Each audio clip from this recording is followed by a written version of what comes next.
Hi everyone, welcome back to my channel. I am Sean. This is Nibbler, who probably won't stay for long because he's not used to this. Today I am doing the 5th draft edits of Arabian Dawn, the 5th book in the Trevor Knight series. So this is the second time I have been through this book editing it with a red pen, and then I make the corrections into the computer. So I'm going to be showing you guys those edits. So without further ado, let's get into it. Okay, beginning on part 2, because what I began doing for my books is with each draft I do, I begin with a different act. So since this is the second edit of Arabian Dawn, I began with part 2 of the book, act 2 of the book. And I've explained it in other videos, but the reason I do this is because with each draft, I begin with a different part, because that way I'll have my maximum amount of attention on that part. So this way, if I begin each draft on, chapter 1, by the time I reach the end, I may be tired, my edits may not be as thorough. So doing it this way, starting each draft at a different part, my reasoning is that the book will be thoroughly edited. Each act will get the maximum amount of attention. So that way it won't be like the first part of the book will be thoroughly edited and the latter part of the book will be sparsely edited. So, part 2, Kedar's arrows fly, but their pump dies in Dedan. I've explained it before, but Kedar, I think, is kind of a biblical name for Saudi Arabia, and Dedan, I think, is a biblical name of Yemen.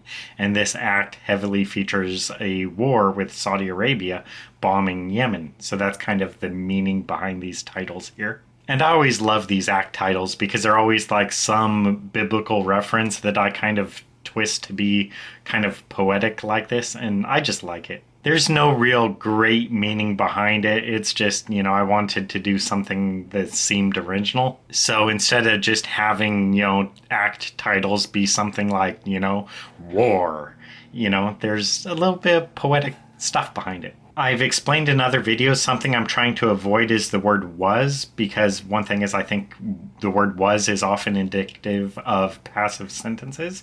So maybe into that museum he was talking about. So I just changed it to maybe into that museum he mentioned to get rid of the word was. And then this line, she said, from my studies of the Middle East. I don't know. I just don't think there's any reason for her to mention that because, Trevor knows Mora has studied the Middle East. So I just wanted to get rid of it. I thought it was kind of pompous and just unnecessary. Oh, this is a real minor thing, but a lot of times I always refer to the king as King Mishael. Or otherwise in the book, like this other character, Turkey, he becomes king. So I'll always say King Turkey. But I thought it didn't really makes sense, I guess, because I think it's just not necessary. Like for every mention of the president, I don't say President Ramsey. I'll just say his last name. And it goes for other things as well, the governor, the senator, everything, the general. So I've kind of been taking out just a little bit references to King Mishael and just say Mishael or whatever his name is. Oh, I don't know if you want to call this world building or whatever, but the Saudi Prince Asadullah is talking about how he wants to do geothermal energy. He wants to invest in geothermal energy because he's trying to get Saudi Arabia away from oil. And Nibbler. I'm sorry if you hear Nibbler in the background. So originally in this part, I just said, the prince says he wants to do geothermal energy, and he says obliquely, I don't really know what that is, but I want to explore it. So I just did a little bit of research, and so I looked up geothermal energy in Saudi Arabia, and so I found out there's these couple regions here that I mentioned in the book that are potentially very good sources for geothermal energy in Saudi Arabia. So the prince, I think, actually says, I'm thinking of doing geothermal energy in these provinces or whatever. These regions in the country could be good for that. So it's just a little bit of world building. Instead of just saying, I want to do geothermal energy, it's actually saying, like, hey, this area here in the country could be good for geothermal energy. So I'm thinking of looking into that. This page just show you guys like the edits to the book, and this is pretty representative of the rest of the book. This is a little bit on the heavy side, but the book looks a lot like this. And it's just, a little word here or there, or a couple words here or there that I'm changing. And I really like doing this. I haven't said yet in this video, Arabian Dawn is actually my favorite book I have written so far. I think it's my best book I've written. Oh, this one's kind of a little tricky to tell, but what I wanted to point out is like up at the top center, you see Al-Otabi and the A is crossed out. And then at the very bottom, sort of to the right a little bit, Al-Zain, you could see I slashed through the A there. So what I want to do here is just have those lowercase, Al-Otabi, Al-Zain, because those are part of names. And I had to look up to see like exactly how you should do punctuation for things like this, like Al-Otabi or whatever. And so generally for names, you could have the al part be lowercase, and the same thing goes as well, I think, for cities. But for proper names, like for universities, like Al Azhar University or however it's pronounced, or there's also a place in the book called the Al Asa Oasis or whatever, Al Asa, whatever. I never know pronunciation. But those are like specific places, so sort of the al is part of the name. Whereas kind of with these other things, like with names and stuff, you could omit that if you want. So you could just say Otabi, or you could just say Zain, or you could just have Al Zain and Al Otabi, but in that case you could have it lowercase, I believe. So it's just trying to make it consistent. So yeah, throughout the book, basically if it's a person's name or if it's a town, the al part will be lowercase. But if it's part of a proper name like Al Azhar University or Al Asa Oasis, then it is capitalized. I mentioned how I want to get rid of the word was because I think it's passive, so this shows you an example. The head of one of our chapters in Al-Hufuf, whatever, was arrested. That was arrested, I think, is passive, so I just changed it to Saudi Arabia arrested the head of one of our blah, blah, blah. And then just like I say about the al part, you could omit it. So right here, instead of al-hufuf, I was going to lowercase it, but instead I just decided, I could get rid of the al part altogether. Because, in conversation, you don't always say the al part, like al-Basra or whatever. You may just say Basra. Al-hufuf, you just say hufuf. For this one, I think I'm just showing you like my lack of edits. So pretty good pages here. Same thing, the word was. The man Al-Zain's staff informed him before the meeting was named Hassan. I thought that was named Hassan was passive. So the man named Hassan, Al-Zain's staff informed him before the meeting, served as the blah blah blah. For this scene, Mora is kind of like getting Trevor prepared because Trevor is going to read poetry in Arabic for this poetry reading thing. And so Mora tells him that he should basically sing the poetry because it's from a vocal society or a vocal culture, an oral culture. And the poetry kind of sounds better if you kind of sing it. You don't just read it, you perform it, she says. And, originally Trevor is like, I'm not singing. And then, he kind of just, quietly mutters to himself. Then he kind of does try it singing, sort of. And I thought he just kind of gave in a little bit too easily. So instead of just having it that way, I kind of have Mora, push back a little, And, she kind of gets a little flustered, it says, and, she's trying to tell him, like, no, you have to sing it. You just got to do it this way. This is the way it's done. And so I just kind of like adding that little bit of, it's not so much tension between them, but yeah. This is sort of a thing with Mora's character in the book. I think some readers may kind of think Mora may feel a little bit passive at times because a lot of times she's just kind of in the scene, but she doesn't really do anything. And that is actually part of the story. I mean, there's like a story reason why she is there. So it's not a case of just like, oh, I don't know what to do with this character, I'm not writing her very well. It's part of her character that she's there a lot of times, but she's not really doing much. But that doesn't mean she's unnecessary to the scene or whatever. So there's like a clear purpose for her being there. But this was just a moment where I thought, I could get her a little bit more involved where, she shows more like, she talks to Trevor like, you have to do this. Because she doesn't really do that too much in the book. So anyway, I just thought it was a little moment where I could kind of not flesh out her character, but just give her a little bit something more to do.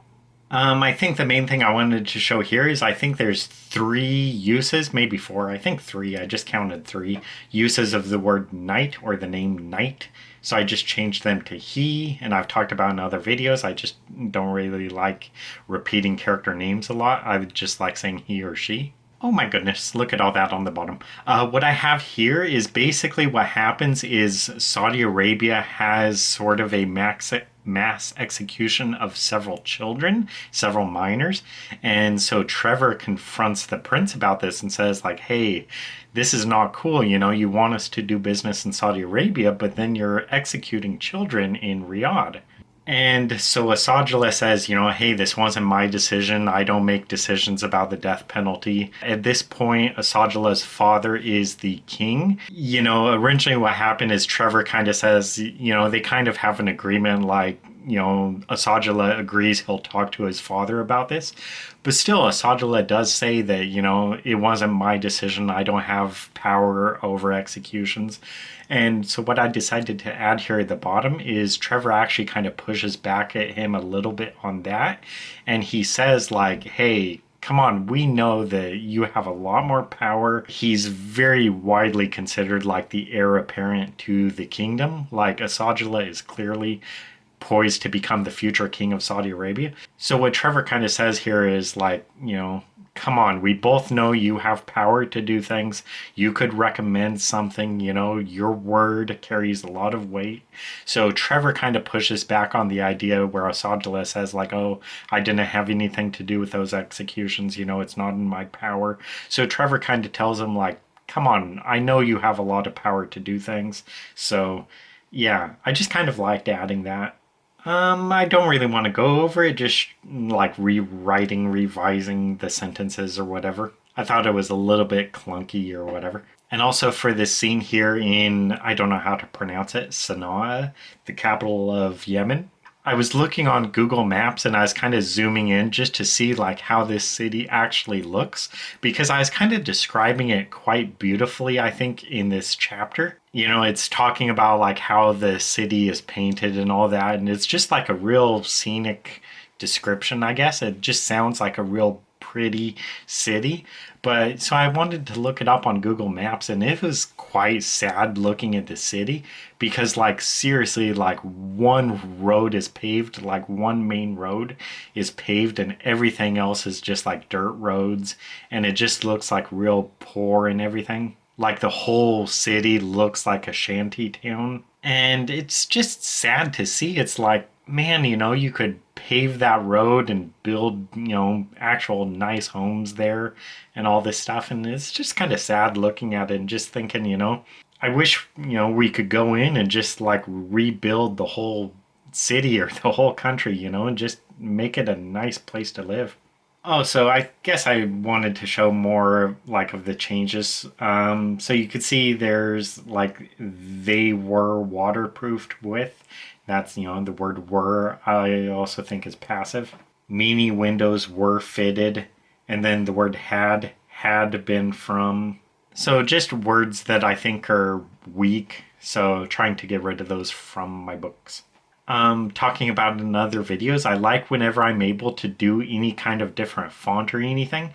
So this guy opens his computer and these words show up on the screen. And I just really kind of like this font. I think it looks real cool. Oh, and I don't know how much information to tell here, but basically what happens in this scene or whatever is I introduce 3 Iranians who will basically try to do an assassination mission. And so what I do is I actually have 3 chapters back to back showing each of the 3 sort of assassins. And so what happens is there's this like Israeli spy who goes into this diner. And so the first chapter shows that scene from one character's point of view.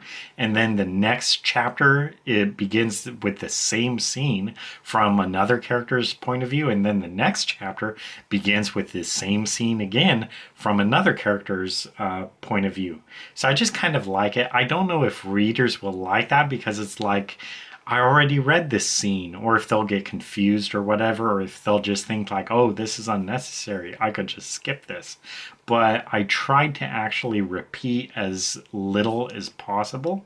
So I do make it consistent, like if, characters talk with other characters, I have to include that. If character A talks to character B, then in character B's storyline, A has to come up to them, so I have to show that. But I try to do it in, ways where it doesn't feel too repetitive. But then I don't know exactly how to say it. I guess I'll just say that the order in which I introduce each of these characters has some importance. So you meet one character, then you meet another character, then you meet a third character back to back to back.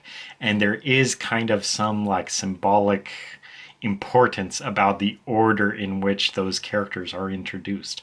I won't say why. I don't really know why, because it's not really like a huge spoiler or anything. I doubt anyone will even read the book. So what the hell, I'll just say it. But basically what happens is these characters are introduced in the opposite order or the reverse order in which basically they are killed. The final one, it's left a little bit uncertain whether the final one is killed or not. But yeah, it's in the reverse order. The way you meet them, the way they are introduced, is the opposite order or the reverse order of who dies first. And I guess since I've already said this, something else I'll say is that, these characters are Iranian assassins. But what I actually do in these chapters is each one, I think at least, are really relatable, I guess. The way I introduce them, they're not just like soulless killing machines where it's just like, you don't care about these people's deaths. In fact, what I do is I actually humanize them. I give them, friends, I give them family, I give them love interests, I give them things they're looking forward to in the future. So basically, what I try to do is to make readers actually care about these assassins, these Iranians. They're not just like, oh, I want these people to die. It's kind of like, these people are going to get killed, but at the same time, it's like, they're going to leave their parents behind. They're going to leave one guy has like a pregnant wife and, so on.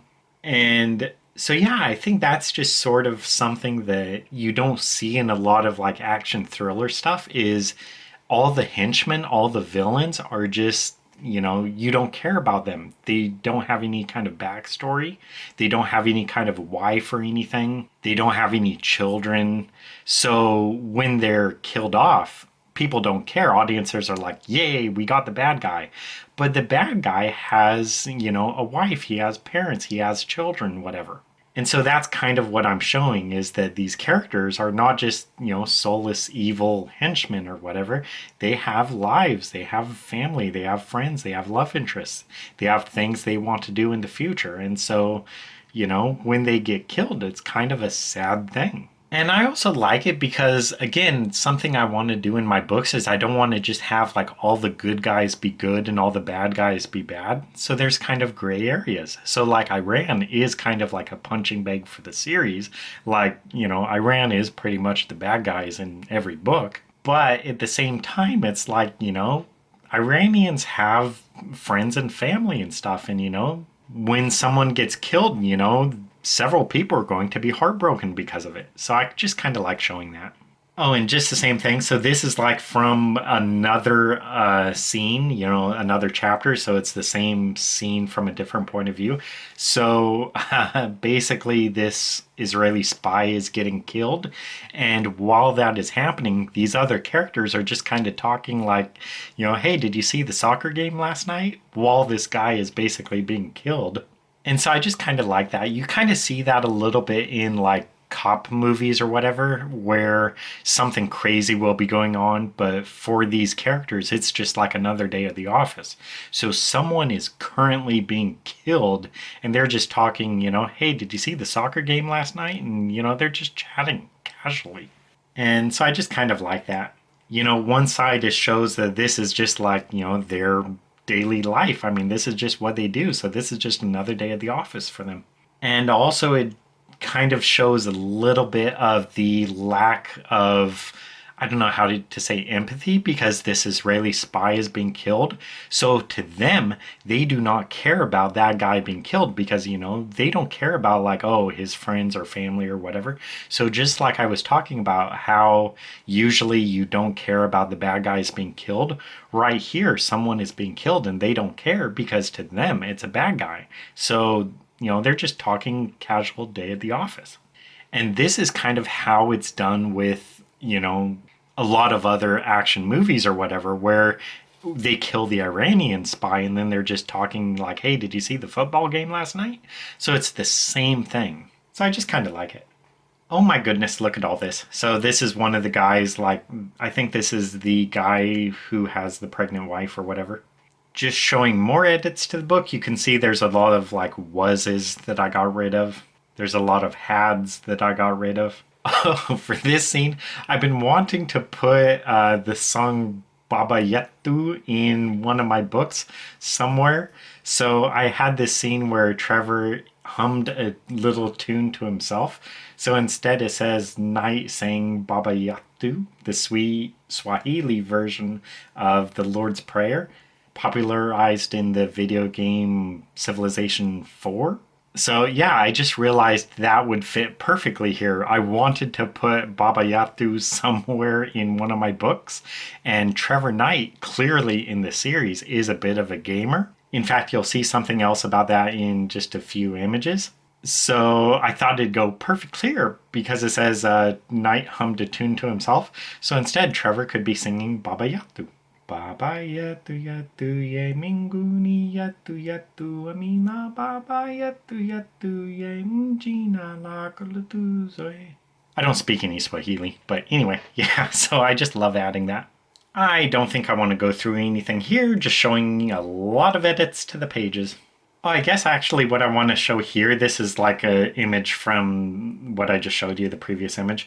The main thing I want to show is that basically you have this captain currently of the Resilient, which used to be William Barrett's ship, William Barrett's command, but now William Barrett is commanding a different ship. And anyway, so what originally happened was William Barrett, he is having to take orders from this other officer, Commodore Greer, who is commanding Barrett's old ship. Barrett kind of got a demotion, sort of. And so originally William Barrett was a little bit, I don't know how to say exactly, he was a little bit bitter that he's having to take orders from this guy. But I was reading a book called When Do I Start by, I think his name is Carl Malden. He played Omar Bradley in the George C. Scott film Patton, one of my favorite movies. We have a signed copy of that book, signed by Carl Malden, who is from, he played Omar Bradley in Patton. And I'm tempted to buy it, but I think it's something like $80 or something. It's a little bit more than I'd like to pay. I mean, I'd definitely get it for probably 20 or $40. Actually, if it's like $80, I could probably buy it for $40. But still, it's kind of a book where it's like, I kind of think I may pass on that one. I'd like to have it, though, just because I really like the film Patton. So just to have that sort of connection, to have a signed book by the guy who played Bradley in that film, I don't know. I may get it. I don't know. I'm kind of being a lot more selective about my book buying. But anyway, I wanted to read in that book just to see what Carl Malden had to say about the Patton film. And in that book, he talks about how he met the actual Omar Bradley to talk about his character, to talk about how he should play certain scenes. And something Omar Bradley said to him, Carl Malden, is that whenever he would like want to give Patton orders, he would just tell him like, "Hey George, I want you to do this." And he didn't argue with him. Patton didn't argue with him. There was no like bitterness like in the film or whatever, where Patton is like, "Oh, I don't want to do that," or arguing with Bradley or anything. And Bradley, the real Omar Bradley, said that whenever he wanted Patton to do something, he'd just tell him, "Hey, do this," and Patton would do it. And Carl Malden asked, "Well, why did he do that?" And Bradley said, because he, Bradley, had another star on his shoulder than Patton did. So Patton understood Omar Bradley is a senior officer. He has another star on his shoulder, so he just follows his orders. And so because of that, I decided to kind of rewrite this scene where instead of being a little bit bitter towards this Commodore Greer because he got a promotion and William Barrett kind of got a demotion, William Barrett realizes that Greer has another star on his shoulder. And I actually did look it up. So yes, Commodores do have an extra star on their shoulder than captains do. So yeah. So I, in fact, use that same line where, Greer has another star on his shoulder. Barrett does not. So Barrett just follows his orders. He is his commanding officer, so he follows orders. So I just kind of like adding that instead of him just being kind of pissy and like, "Oh, I'm mad that I got a demotion and I'm mad this guy is in command of my ship." He understands, hey, this is my senior officer. He gave me an order. I'm going to follow it. So I just like that for his character. And yeah, so the inspiration for that was because I read that scene from Carl Malden's book about the real Omar Bradley talking about Patton. Oh my goodness, look at all this. I won't go through any of it. Oh, so for this scene, basically what happens is Trevor gets beaten by this bodyguard of this Saudi princess, because I won't really go into it. But he gets beaten, and so he's returning to the hotel room where he's staying at, and Mora sees him.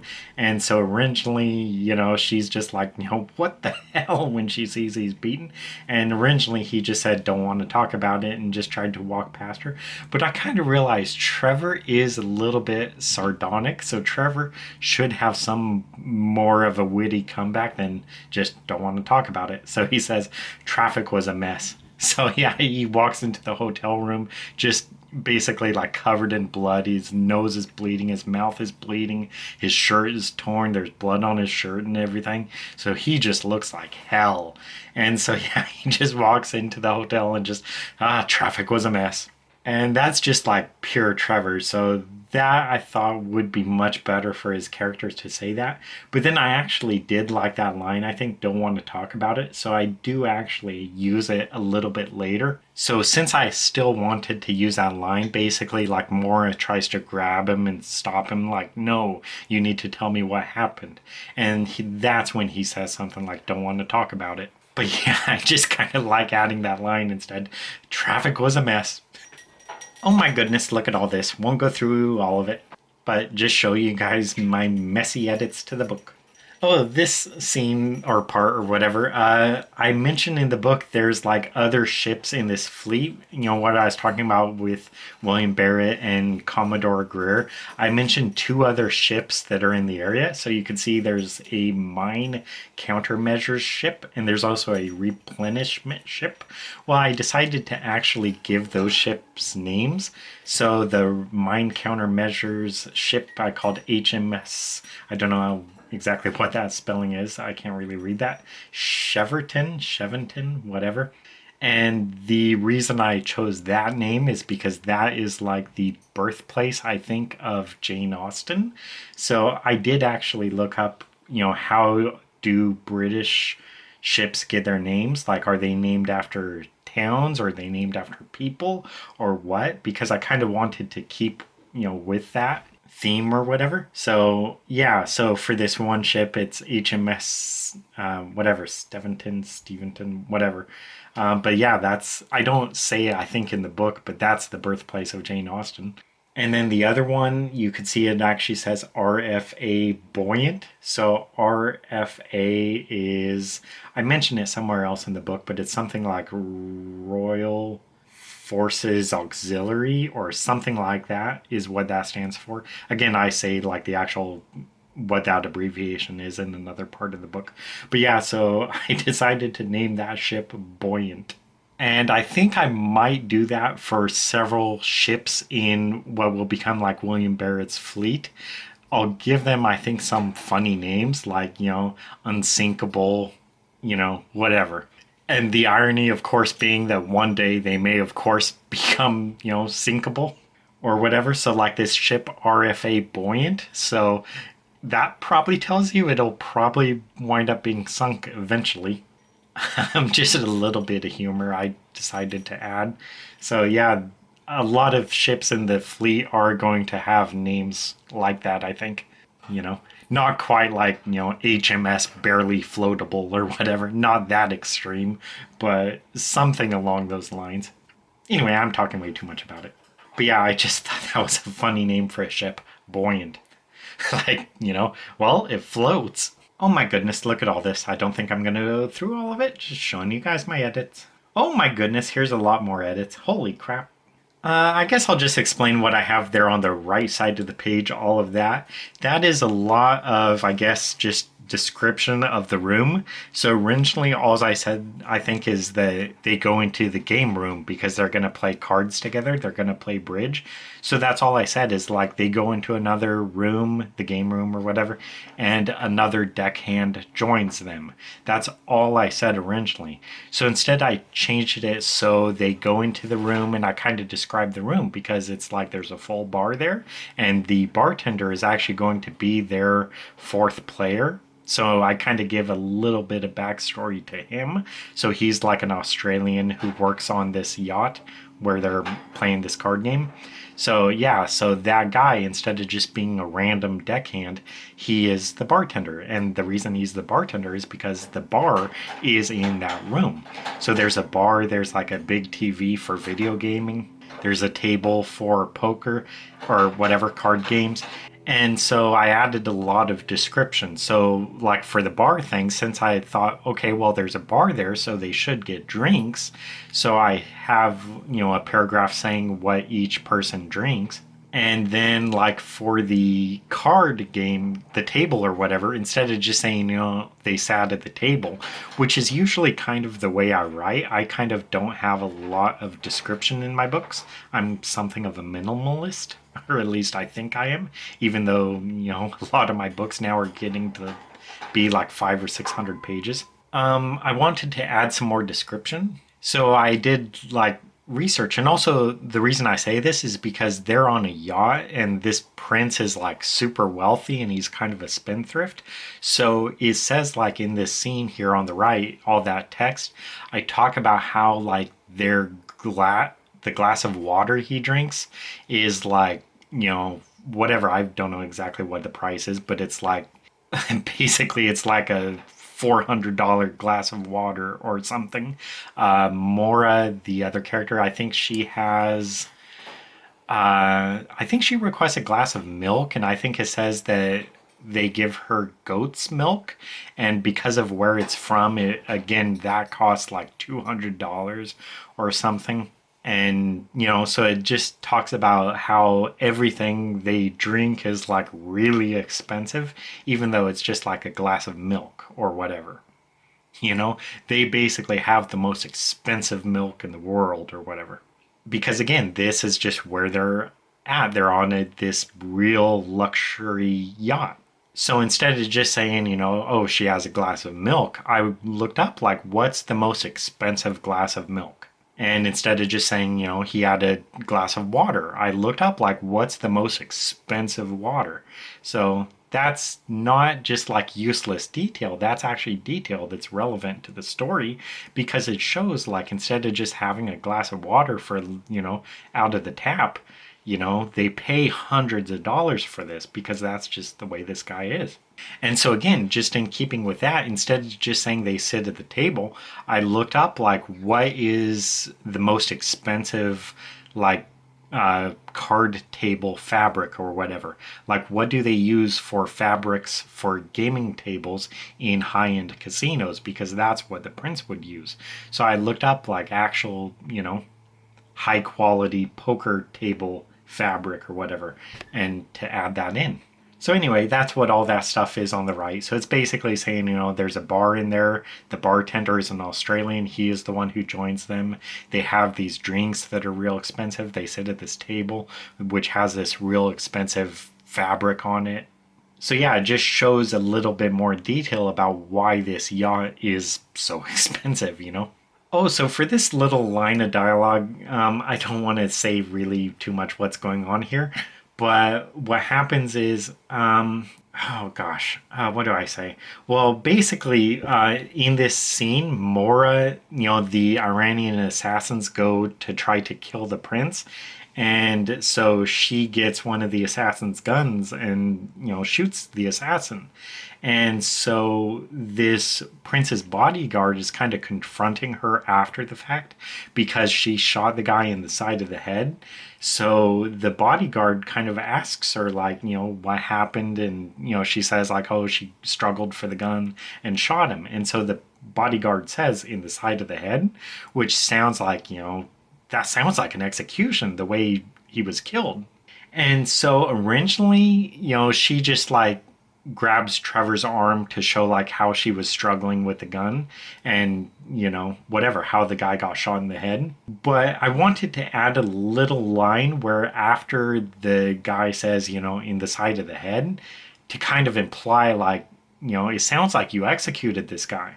Instead of just skipping over that, I added kind of a few sentences or whatever where Trevor kind of looks at Mora and thinks like, is something else going on here? Or was this an accident? Or was this deliberate or something? So there's a moment where Trevor looks at her just kind of pondering like, whatever, where he does kind of have just a moment of suspicion.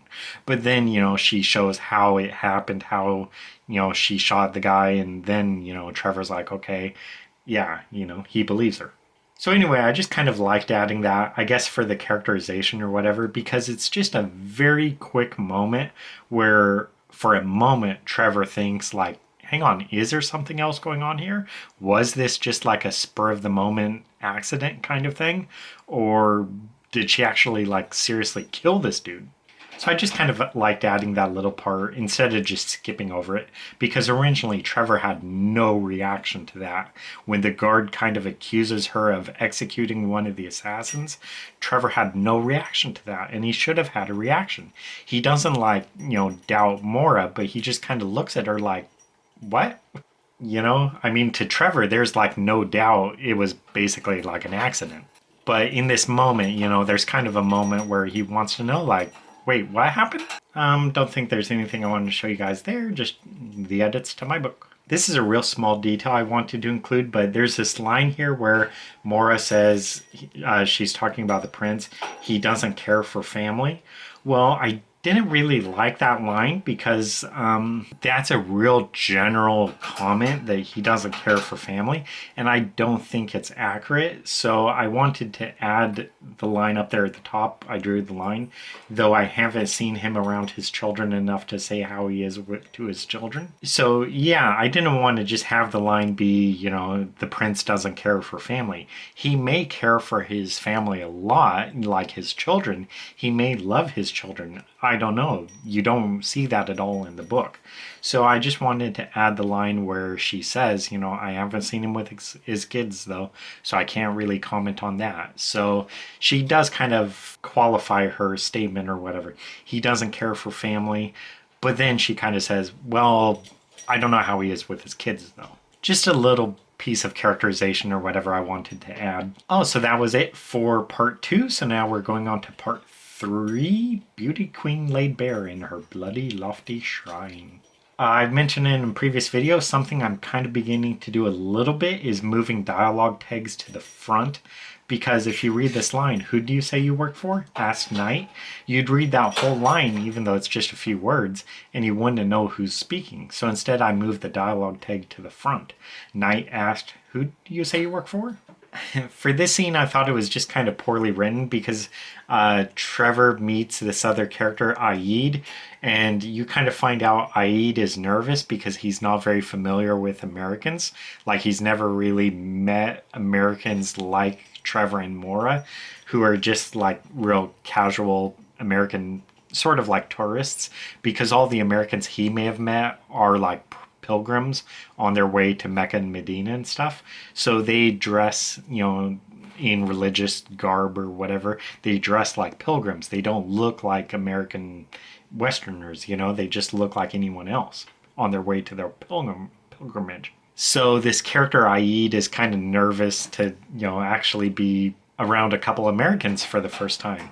And so originally Trevor kind of like asks him like, hey Aid, are we the first Americans you've met? And it kind of felt a little bit out of the blue. I kind of tell readers that Aid is nervous. So you can see like I have the line, the young Arab was obviously not used to being around Americans and whatever. And that just felt very much like telling instead of showing.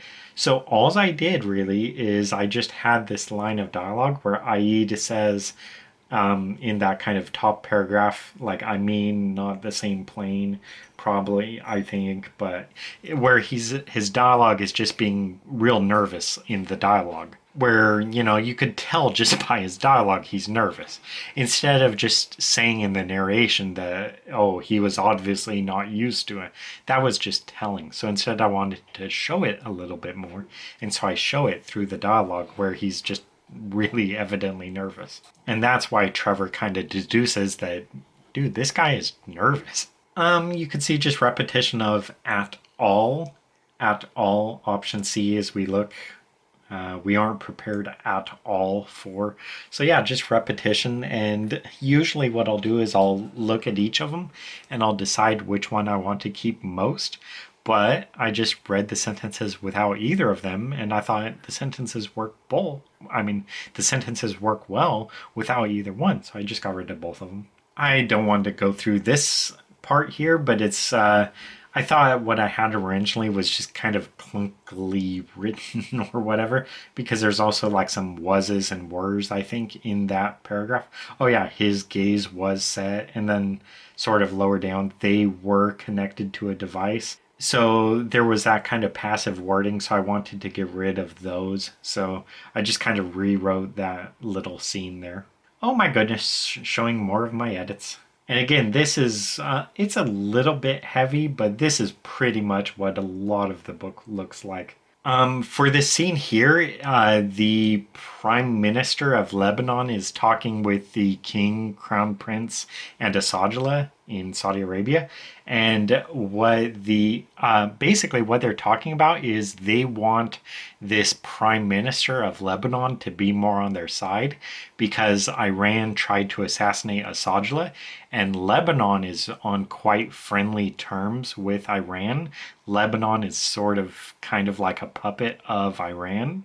And so in this scene, the Saudis are trying to force this Lebanese prime minister to either switch to their side or resign. And so the Saudis are concerned about Iran. And the Lebanese prime minister is kind of like, no, Iran is not the problem. The problem is Israel. And the reason I have this is because in an upcoming book, this is all kind of building toward a major war for Israel. So Israel is kind of the elephant in the room.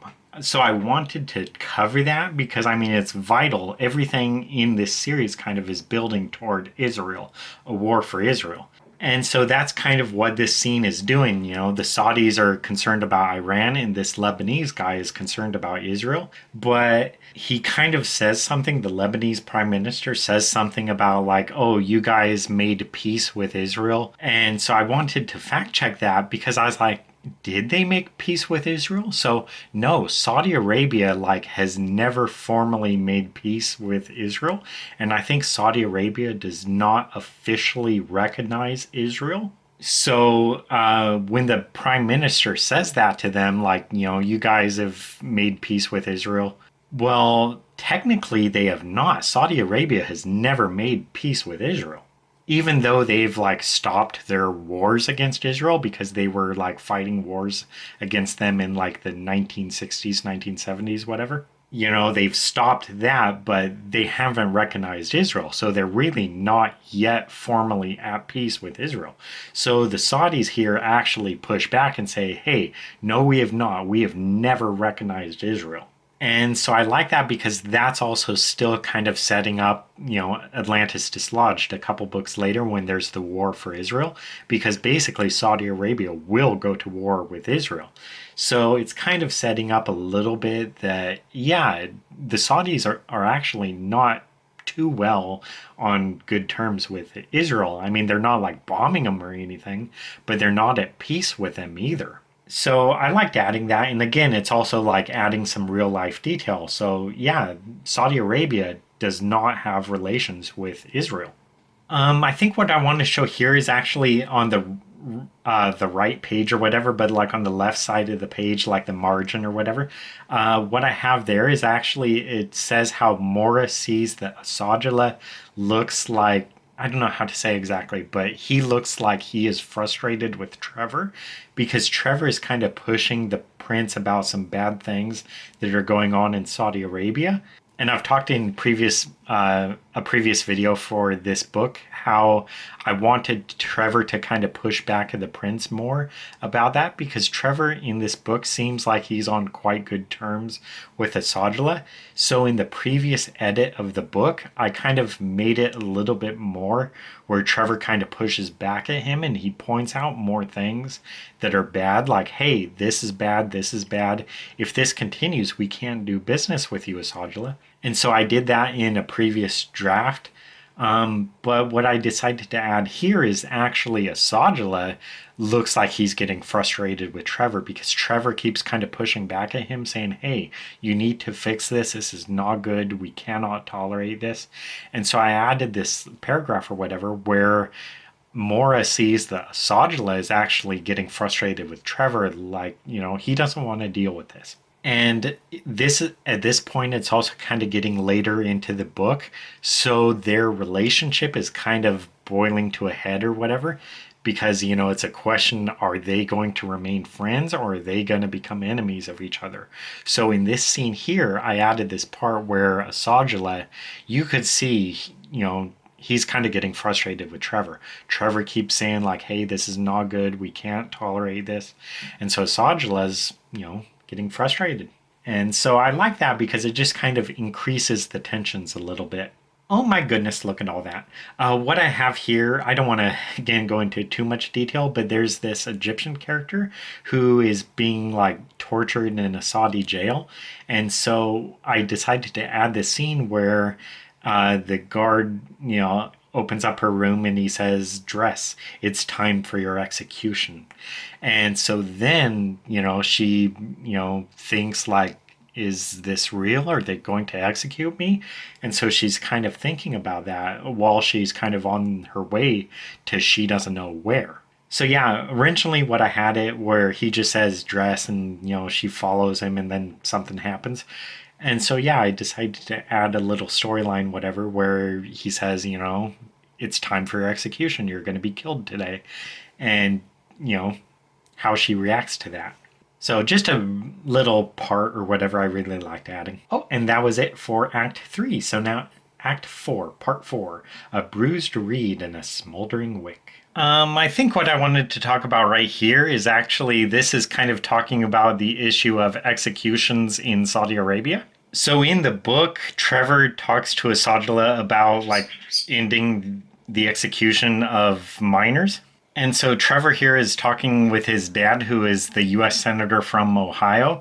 And he's talking about hey, Asajala, he's done this and that, and he's ended child executions. And his father says that actually capital punishment is increasing in Saudi Arabia. Like this year, he says is like the worst year on record for executions in Saudi Arabia for like the last 35 years. Like it's the highest level of executions in 35 years or something. And I don't know if that's exactly true for this year, which is like 2013, but I looked up like capital punishment in Saudi Arabia and it has actually gone up. So like that is a true statistic, like it is at like 35-year highs or whatever. So I just threw that in, where the senator's kind of saying like, no, Trevor, actually executions are up. They are executing more people than they have in decades. Because Trevor is kind of like thinking, this Princess Adela is changing things. So he's like, hey, he's making good changes. He's reforming the country. He's making Saudi Arabia better. And so his dad here says, not really. There's actually things going on, like they are actually executing more people in Saudi Arabia, which is actually true. I talk about it in the previous editing explained video for this book, but I have this line where Trevor goes to see Asajala and he's sitting at the piano, and what I wrote, what I added in the last draft is that I said that Asajala is basically going over in his head what he plans to say for declaring war on... Oh, so this was also a point or an issue in a previous video as well, the pronunciation of this country. So in previous video, first I'll kind of finish my previous thought. What is my thought? So Trevor goes to sit down with the prince, and what I added in the previous draft is that instead, in the original draft, the prince was just sitting there at the piano. But instead, I added that he is going over in his head what he is going to say for declaring war on this other country.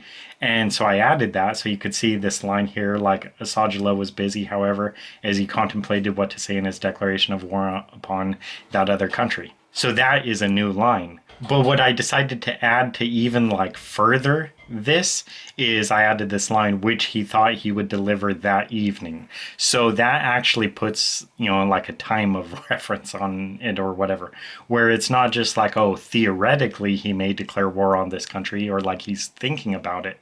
This is something where like he's considering doing this within a few hours. So like Saudi Arabia is within a few hours of declaring war on this country. So that just kind of stresses how close he actually is to declaring war. So I liked adding that. So anyway, the pronunciation of this country, I talked about in another video, but I have heard people pronouncing it as Qatar, or also, what's the other way? Qatar is another way a lot of people pronounce it. So Qatar or Qatar, and both of those are wrong. And so I looked up the pronunciation, and in the other video, I said it's pronounced actually something closer to guitar, like with a G, and no, it's not like that. It's actually like, again, I can't really do the exact pronunciation, but it is like, well, I don't know, I just had to try it maybe a couple times, but it's like, oh, here we go, guitar, guitar, guitar. I guess that's it. I mean, I don't know exactly, but yeah, so it's not Qatar, it's guitar, guitar, Qatar. It's not Qatar, it's not Qatar, it's Qatar. Anyway, that's still probably not exactly pronunciating it right. Whatever. But yeah, it just bothers me when people say Qatar or Qatar. That's not how you say it. This is in that same scene where Trevor is talking with the prince.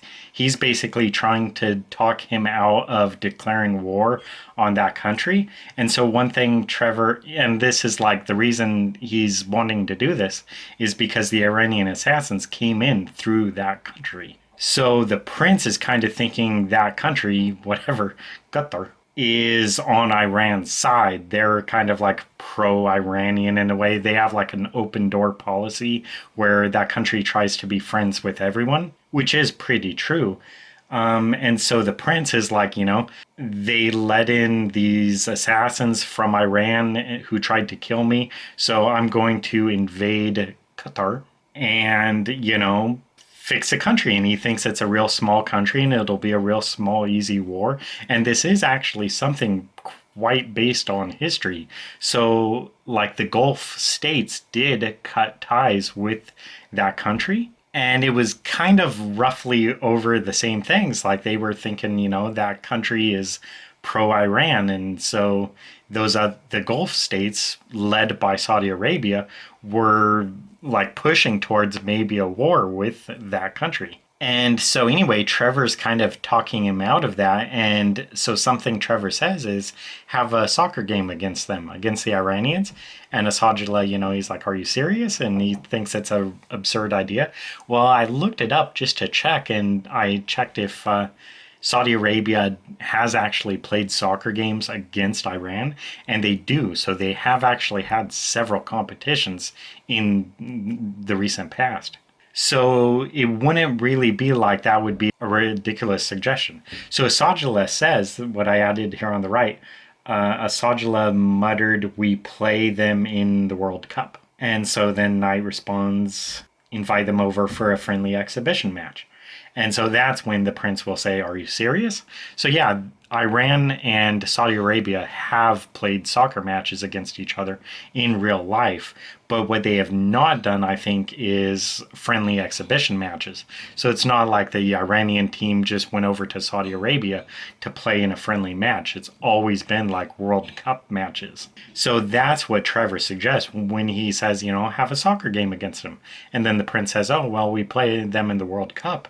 And Trevor says, "Well, invite them over to Riyadh to play a game, And so that is what Asajala finds, absurd, is like to actually have a friendly match with Iran outside of the World Cup. Are you serious? So yeah, it's just a little bit of world building because I looked it up and Iran and Saudi Arabia do have soccer matches against each other, just not exhibition friendly matches. Okay, and here you can see word search jailers and jailers with an E or an O because I have this line here. And I think especially why I did circle this is because I think elsewhere in the book I use an O for jailers. So I, wanted to do a word search to check which one to use. And usually, of course, I thought this would be like a USA versus UK spelling, a British versus American spelling thing. So I was kind of like, okay, well, which way is the American version? Is it ERS or ORS? So I just looked it up just now, and apparently jailers with an E is like the standard spelling, and jailers ORS is a less common version. And so, it's not actually a British versus American spelling thing. Both, the common spelling is ERS. ORS is a more uncommon spelling. So, so I'm going to change it all to ERS. But personally, I don't know, I think ORS would look better to me. And I would think ERS would be the British spelling. But apparently in this case, ERS is the standard spelling in both British and American spelling. So, gonna probably just change all of them to ERS. Well, first off, since I see it right now, the jet was operated by, the word "was" there seems, passive. So I changed it to the 99th Airlift Squadron operated the jet out of Andrews Air Force Base. So just to get rid of use of "was" because I didn't like that. And anyway, so actually what I kind of wanted to talk about is up there at the top, Gulfstream V C-37A jet. I wanted to just like double check to make sure that was like the exact right type of jet, And I think the issue it is actually like, that is correct. It is a Gulfstream 5 C-37A, but it kind of looked to me like it's a typo. Like, should it be VC-37A or what? I mean, it's kind of like, why is that V just hanging out there right in the middle? And the reason is because that's like part of the Gulfstream line or whatever. I mean, it's like a Gulfstream 5. And then the C-37 is like a variant of the Gulfstream 5. But anyway, I thought just like looking at it, it looked like it was some kind of a typo.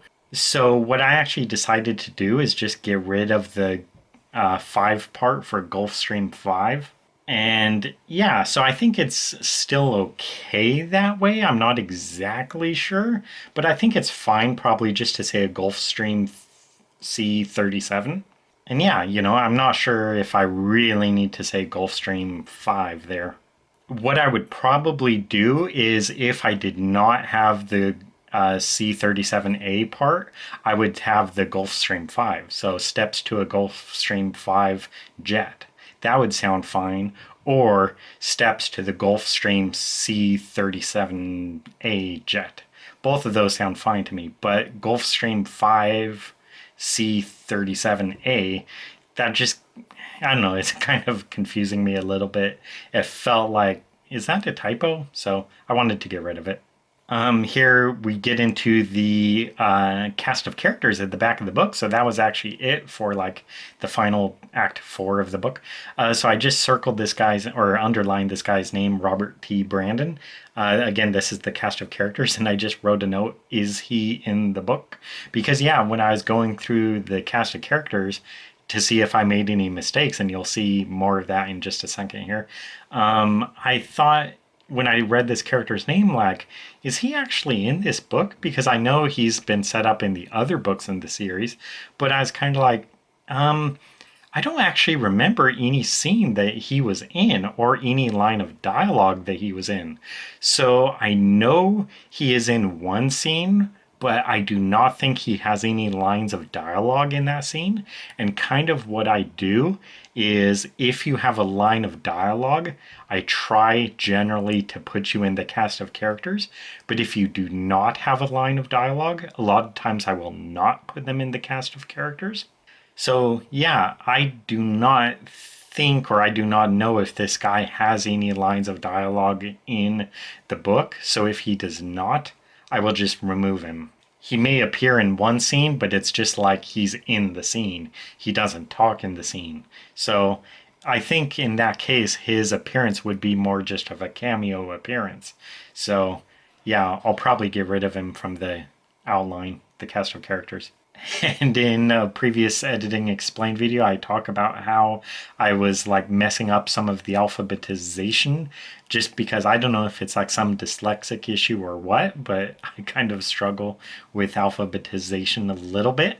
So anyway, I just saw I had another mistake here where Ariel Geller, G-E-L, would come before what's above it, which is G-H-A, Ganeem.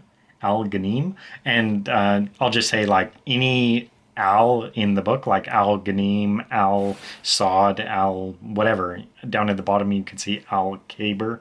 I just ignore the Al part. So if your name is Al Ghanim, you go under G. But yeah, I realized Geller would come before Ghanim. So yep, just a goof on my part. A really, really small thing, but toward the bottom, Asma Ivri, I say a female Egyptian activist. I decided to get rid of that just because I don't know exactly, but it feels kind of like, I don't know how to say exactly. I don't want to necessarily say it's like demeaning or objectifying, but I don't know. It's like, why specifically say female? Like, I don't say like just in the line above it, Philip Henderson. I don't say male vice admiral in the British Royal Navy for the character up above it. Hassan, I don't say male co-founder of the Satire Force. The name above it, Robert Harari. Yeah, see, I don't even say a wealthy Lebanese man. I just say a wealthy Lebanese real estate. And just on and on it goes. Piruz, whatever, an Israeli spy. I don't say a male Israeli spy. So it's just being consistent, I don't say for all the other characters a male whoever. So for this line here, I shouldn't say a female whoever. I don't know if that makes sense, or I don't even know if people would like it because, gosh, I don't know how to say. Her gender is like I don't know how to say. It's a very, I'll just say it this way. I like the character of Asma Ivri because to me, she is like a strong female character. And she appears in one of the previous Trevor Knight books, Egyptian Demise, and here she appears in another book as well, Arabian Dawn. And I really like her, and like she's a really good character, I think. Just an example of how female characters, strong female characters, should be. And so I think that's kind of why I stressed, a female Egyptian activist, because it is like a key part of her character is she is not just, an activist. She is a woman who is, going through all of this. It's a, core part of her identity or whatever. It's a core part of her ideology about women's rights and everything. So, I mean, essentially, that's her whole focus is about, especially like women's rights in Egypt and Saudi Arabia and stuff. So that's kind of partly why I probably threw in the part about a female Egyptian activist. But I think if I really wanted to say it that way, if I wanted to stress that point, I should probably word it like an Egyptian activist for women's rights, democracy, and liberty, whatever, instead of just saying a female Egyptian activist. Then at the bottom, the guy Al-Kabir Mesheri, I do not think, I'm like 99.9% sure, he does not have any lines of dialogue in the book. Basically what happens is there's a meeting where Assagilis sits down and the guy on his left or whatever is that guy, and I do say that in the book. And so when I wrote that, I thought, okay, so now I introduced this Saudi vice admiral, so I might use him later in the book, or I might use him in a future book like Atlantis Dislodged. So he'll probably somehow be, doing some kind of naval activity against the Israelis. So, I'm kind of setting that character up a little bit. I don't have a clue really what he will do, but I just knew, like, okay, I introduced this Saudi admiral, so he could, come into effect either in this book or in a later book, but I never used him, so he has no lines of dialogue in this book. So just like I said earlier, if you do not have a line of dialogue, I think just get rid of him from the cast of characters. So he still appears in the book, but he doesn't have a line, so he doesn't need to be in the cast of characters. And geez, just more of my problems with alphabetization. So Al-Rabi, R-A-B comes before Rakad and Raci. So it just shows how badly I am at alphabetization. The Al-Arabi guy would go first, the Raci guy would go second, and the Al-Rakad guy would go third. So I just struggle with alphabetization, apparently. I do not know my ABCs. B comes before I. I comes before Q. But in Sean's world, Q comes before I, and I comes before B. This character at the top, sort of, Al-Sad, Khalid bin Mashael, whatever. It says the youngest surviving son of King Mashael, but then a little bit lower down for, his name, I don't know how to pronounce it, but Saad or Sad al-Saad, what a name. It says right there, the youngest son of King Mashael for, Sad. But it says up at the top, the other guy, Khalid, says he's the youngest son. So what I think I did here is when I was outlining the book, like brainstorming it, coming up with a cast of characters, I think I came up with that guy's name, Khalid, and I probably intended him to be the Sad character, Sad al-Sad. But when I actually got time to introduce him, I probably forgot I had him. So I just came up with the other guy instead, Sad al-Sad. And so yeah, I think that guy above, Khalid, I think he is not in the book at all. So I'll just do a word search for Khalid. I am like 99% certain though that he's not in the book. So probably just get rid of him. And again, with alphabetization, Nasib comes before Sad. N comes before S. And I guess this is a question about whether I should do this like legally or whatever. So this family is the Al-Saud family, and they're like, the kings and princes of Saudi Arabia. And that is like a real family. That is the absolute real family, the Al Saud family in real life. But I'm using Al Saud characters. So I don't exactly know like the legality of that, because usually I think you shouldn't do that, you know? Like I wouldn't like have characters in a book like as part of the Trump family or the Obama family or the Bush family or whatever, just coming up with other characters. But I do it with the Al Saud family, even though they're an absolute real family. So I don't know exactly the legality of that, but kind of the reason I did it this way is because actually the name Saudi Arabia comes from the Sauds, the House of Saud. So it's, you know, Al Saud, Saudi Arabia. It's their family, it's their kingdom. That's why it's called Saudi Arabia. So if I changed their name to be like Farouk or whatever, Al Farouk, then I should call the country Farouk Arabia. And I did consider doing that.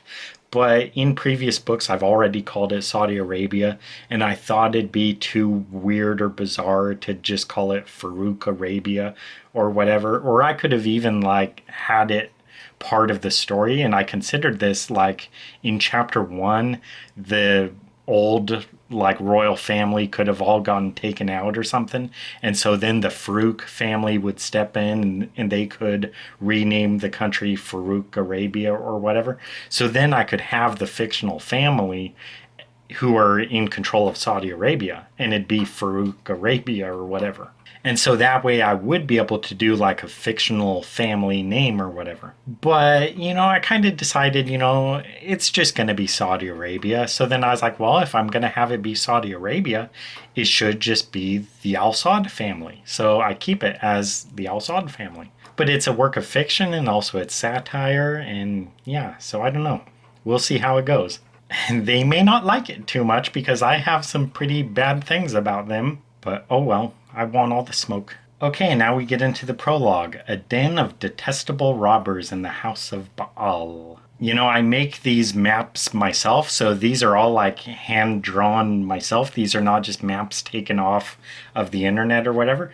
And so there's just some changes I want to make, like Basra I think needs to be moved down. Riyadh needs to be moved down a little bit.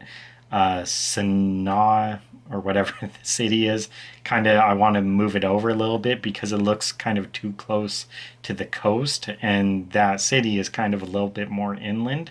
And then Aden down there, I kind of want to put that a little bit closer to the coast and also a little bit further to the right. So just kind of, you know, nudging the cities over a little bit. But I really like adding the maps to the books because it just makes it look so much more real to me, and like showing readers actually where these places are located. So generally any mention of a city or whatever in the book, I try to include it on the map. So, you know, Kufa is mentioned, Basra is mentioned. This scene is like taking place in Mecca, and the Asa Oasis or whatever, Al Asa Oasis, that's mentioned. I thought there was a question. I might change some of these cities actually, like Aden down there. I don't know actually whether Aden was a city in 930 AD. It might have been something else. Like I know at the time Yemen had a different primary port city. So it was not Aden as a primary port city. That's a relatively newer city, I think. I just want to pull up Google Maps here on my phone to check, because there's another city in Yemen that was kind of more the like port city. So I think it might have been Mocha, which is I don't know how to say exactly, but Mocha is kind of like equidistant or whatever between Sana'a and Aden, but on the left coast there, like on the Red Sea, that would be where Mocha would be located. So I might remove Aden from this map and instead put Mocha on there, because also you could see kind of on the left there, like in Egypt or whatever, there's that city or town, Adab or whatever, Adab, whatever. That was actually like a prominent town or whatever in that time. So yeah, I might change the map up a little bit, and also even possibly the same as like Riyadh, potentially, like, did Riyadh, was it called that in 930 AD, or did it have a different name? So yeah, I might change, potentially all of these names to give them the specific names they had back in 930 AD. Just a real small detail I kind of like adding. I think what I want to point out here, there's not much to point out, but you could see up at the top middle, there's a had that I got rid of, and then a little bit lower down in the paragraph, there's another had. And then in the next paragraph down, that kind of long paragraph, there's another had. And then at the very bottom, that fourth paragraph on the bottom, there's another had. So 4 uses of had on that one page that I could get rid of. Speaking of had, there's another had. He had long wanted for himself. Got rid of that. Then you could see on the right, I kind of highlighted that block of paragraph and wrote justify, because you could see the font, for whatever reason, is left aligned. I don't know exactly why that happens, but it's like the end of the act. So for some reason, the end of the act, like whenever I hit enter, for whatever reason, it moves it to left aligned font when it should be justified. So I'm glad I spotted that, because usually I don't look at like alignment issues, but I just happened to see it. So yeah, that's good to know to fix the alignment there. Part 1, a stumbling stone and a pear in a snare. So this is actually going to function as like the final part of the book, because since I began on part 2, this is part 1, so we're actually approaching the end here. Oh my goodness, look at all that. So when I was drawing the map, I don't know exactly what happened, but I forget why, but what I do is basically I trace over an actual map of, these countries, and so that's how I make the map. But again, I forget exactly what I did, but somehow I messed up with Iraq's borders, and then I was just trying, I think, to like make it fit or whatever based on how I drew Iraq. Again, I do not remember what I did, but I just seem to recall somehow I screwed up with Iraq. So as a result, Iraq's borders just do not look right. Basically, all these borders I circled or whatever are not really correct. And these are supposed to be like the modern borders. So yeah, I just have never liked the way those borders looked. So I want to like redo all those borders. I don't know how much work it will really take, because I'll have to like get another map, of the world or whatever, of this region, and fit it exactly to the same size, and then redraw the borders. And when I delete the border, I don't know exactly how much of the border will be deleted. It's not as simple as like just deleting the eastern border of Iraq. If I tried deleting the eastern borders of Iraq, I might lose all of the borders just based on however I drew the map. So yeah, but just looking at it, I've never liked the way these borders looked. And to a lot of people, they would probably never notice or never care. But, if you're good at geography, or if you like look at a map, you could just plainly see like, dude, I have this border up here when it should actually be way down here or whatever. I remember working on this sentence a lot because I was trying to get rid of was a matter of scholarly debate. The prevailing theory was that they were built by. So a couple was's there. I don't really like it. So I think the way I rewrote it, although scholars debated their origin, the prevailing theory credited the kingdom of Hymar or whatever. Himyar. So gets rid of a couple was's. And I like this part at the bottom, sort of. It talks about the history of Yemen. So it actually says how like the country of Yemen or whatever used to be like a Jewish kingdom, which I didn't know before doing this research. And then the Christians kind of took it over. And anyway, what I kind of talk about here, and I kind of added more on the side and stuff, is that, the Jews were kind of persecuting the non-Jews of Yemen. And then the Christians took over, and then they persecuted the Jews, and now the Muslims took over the country, years and years ago.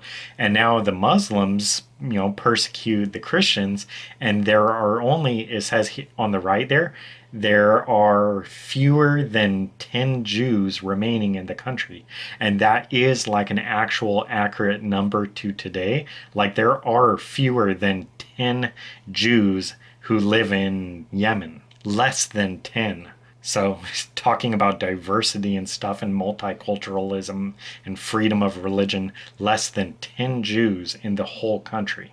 But at the same time, I kind of show sort of the poetry of it in a way. The Jews persecuted the Christians, then the Christians took over and persecuted the Jews, and the Muslims took over and persecuted the Jews and the Christians. So to me, it's kind of like, you were persecutors at one time and now you're the persecuted. So it's kind of like, well, how's it feel to be on the other end, So to me, it's sort of like a lesson against, persecution. It's like, you reap what you sow. Oh my gosh, sorry, it's kind of blurry, but you could see I wrote here, I don't even know if you could read any of that, but it says change all to Sana'a. Because I spelled it here and, I circled it. It's just Sanaa. There's no apostrophe. So I looked it up with and without the apostrophe because I just want to see like which way it should be. So what I read is Sana'a with an apostrophe is kind of a little bit more considered the accurate spelling and also like the Islamic spelling or whatever. Whereas no apostrophe is a little bit more common in the Western world. So yeah, sort of torn between the two. In this case, I kind of decided, I'd rather go with the more local spelling. I don't know exactly because I'm really like iffy on that, so I don't say like Roma. I say Rome. I don't say what is it? Venezia, I say Venice. I don't say Kiev, I say Kiev. So I do that for other places, I say Jerusalem. I don't say Jerusalem or whatever it is in the Hebrew or whatever.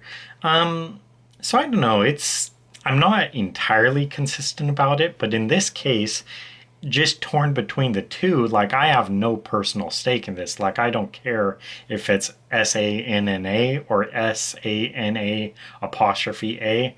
To me, it's just like, well, which way is best, Whereas with like Kiev and Venice and Rome, those all seem natural to me. Those are just the names I'm used to. But for Sana'a or whatever, I don't know exactly the right way to spell it, like with or without the apostrophe. So since it does say the apostrophe is more accurate to, the region, that's why I decided to have the apostrophe instead. Hopefully that's a good explanation of it, though. You could see was often negatively referred to, so the use of was, then there's that had been effective. I don't know how much I talked about it so far, but that and had are two words I tend to use a lot, so I wanted to get rid of those. You could see there's another had that I got rid of, as the ship had engaged. Then just making changes to, tighten stuff up a little bit. Oh, I actually thought in this part there was just two uses of good, but now I can see there's actually three uses. What I need is a good man. Now I know you're not good. Make a good spiel. So there's three uses of good there. So I actually got rid of two of them. So the only one I keep is now I know you're not good at keeping your head down. So yeah, just happened to use three uses of good there. I don't know. Now I kind of want to reread the paragraph to see if I could find any other uses of good. Yeah, just getting rid of repetition. You could see up at the top, the very, very top, like the top right, he had meant to sell, and then but had never mustered. So repetition of had. Let's see, are there any other hads that I see easily? No. Then you can see I have this line, add a description of him. I think I've already mentioned in this video, I tend to not use description too much. Oh yeah, because I was talking about the description on the yacht. So I consider myself kind of a minimalist. So in this scene here, like this character shows up, Taki, who is like the younger brother of this guy, and I had no description of him whatsoever. So you don't know what the hell this guy looks like. I mean, he could be in like a full clown outfit for all you know. He could be wearing like an astronaut outfit or whatever. He could be wearing a ballerina costume or anything. I have zero description for him. So I decided to just add this line, add a description of him. And I've actually already done that. So I went into the computer and opened, like I started a new draft file for this book, and I actually wrote that paragraph or whatever where I talk about, how this guy actually looks. Usually I don't really have too much of that in my books because I kind of feel, what's it matter how he looks? I mean, it doesn't matter. Like, does he have brown hair or black hair? Does he have brown eyes or blue eyes? Does he have a beard or does he have a mustache? None of that matters to the story. None of it is essential. So as a result, I don't really have description for that reason. Like, it doesn't matter if he's wearing a dirty shirt or a suit. I think readers can picture him however they want. I'm sorry if you hear Nibbler in the background, he's kind of playing with a bell. So yeah, that's kind of why I don't have too much description in my books. But in this case, he is a relatively, not exactly a major character, but he does appear for, 3-4 chapters or whatever. Thank you, babe. So I decided to just add a line where it says add description of him. Oh my goodness, look at all of that on the right. Holy crap. I don't really know if I want to go into this at all, but basically Trevor and Mora are flying over to Saudi Arabia, and so I kind of decided to add this stuff here. I don't know if I'm actually going to keep it or get rid of it, because when I wrote this, I kind of thought, hey, I could kind of pad this out a little bit, add some detail, so like, I forget exactly what happens here, but I think at one point Trevor asks for a cup of coffee. And so originally all I had was like the very next line, he gets his cup of coffee and he takes a sip or whatever. And that's all I had. I mean, there's nothing about anything about the coffee. I mean, it's just he asks for a cup of coffee and he gets it and he has a drink. So I added some stuff on the right where, I show a little bit more where he asks about the cup of coffee and then the flight attendant gets it for him. And then it says, how he drinks it and, what he thinks about the taste of the coffee and why he kind of wants coffee because he's, kind of been flying around a bit. He's been on the move quite a bit in recent days. So, he's kind of tired and, he could use a cup of coffee. And it goes on and on about it. So, I don't know exactly right now if it's purple prose or whatever. Like, if it's like, come on, this is just dragging down the story. It's slowing the pacing. Like, come on, get on with the story. Why am I spending 2 paragraphs or whatever talking about him drinking the coffee on the plane? It's a real tricky thing, and also it's a question of, will readers like that? Like, will they like that extra detail and description? Like, okay, he is drinking the coffee because he's tired, he's been flying, he's been on the move. Does he drink coffee a lot, or is coffee rare for him? Does he like coffee? What kind of coffee is it? Does he like it? Does he like airport coffee? Or does he like coffee served on airplanes? And other stuff too, like he's flying first class. So I was curious, like, is coffee served in first class any different than coffee served like in coach or whatever? And just for the record, no, it said like the same coffee is served for both first class and for coach. But anyway, so that's like at least half of all that stuff in red on the right is kind of talking about the coffee stuff. So yeah, I don't know if in the next draft I'll be like, dude, why am I spending a half page talking about coffee? So I don't know, it may be something I decide to get rid of, or maybe not. maybe it'll be something where I just decide to get rid of a sentence or two. Hell, maybe I'll even add to it. Who knows? But yeah, anyway, that's one thing I added on that right side of the page. For this line, they're on the plane, and so I have this line. Naturally, she wound up leaning partly against him, like she, goes to sleep or whatever. And so, originally I wrote how, she kind of falls asleep against his shoulder. But I was looking at photos of this exact like airplane that they're flying in because I tell specifically exactly what kind of plane they're flying in. And so I was looking at pictures, and the seats in first class are like well separated. I mean, they're almost like separate rooms from each other. So I do not think there is any way, even if she wanted to, that she would fall asleep on his shoulder, in first class. I think they have plenty of room, and she would never be able to like get over to him, even if she wanted to. So just the idea that she would do it like accidentally or inadvertently just seemed beyond belief, especially based on this exact airplane in first class. She wouldn't do that.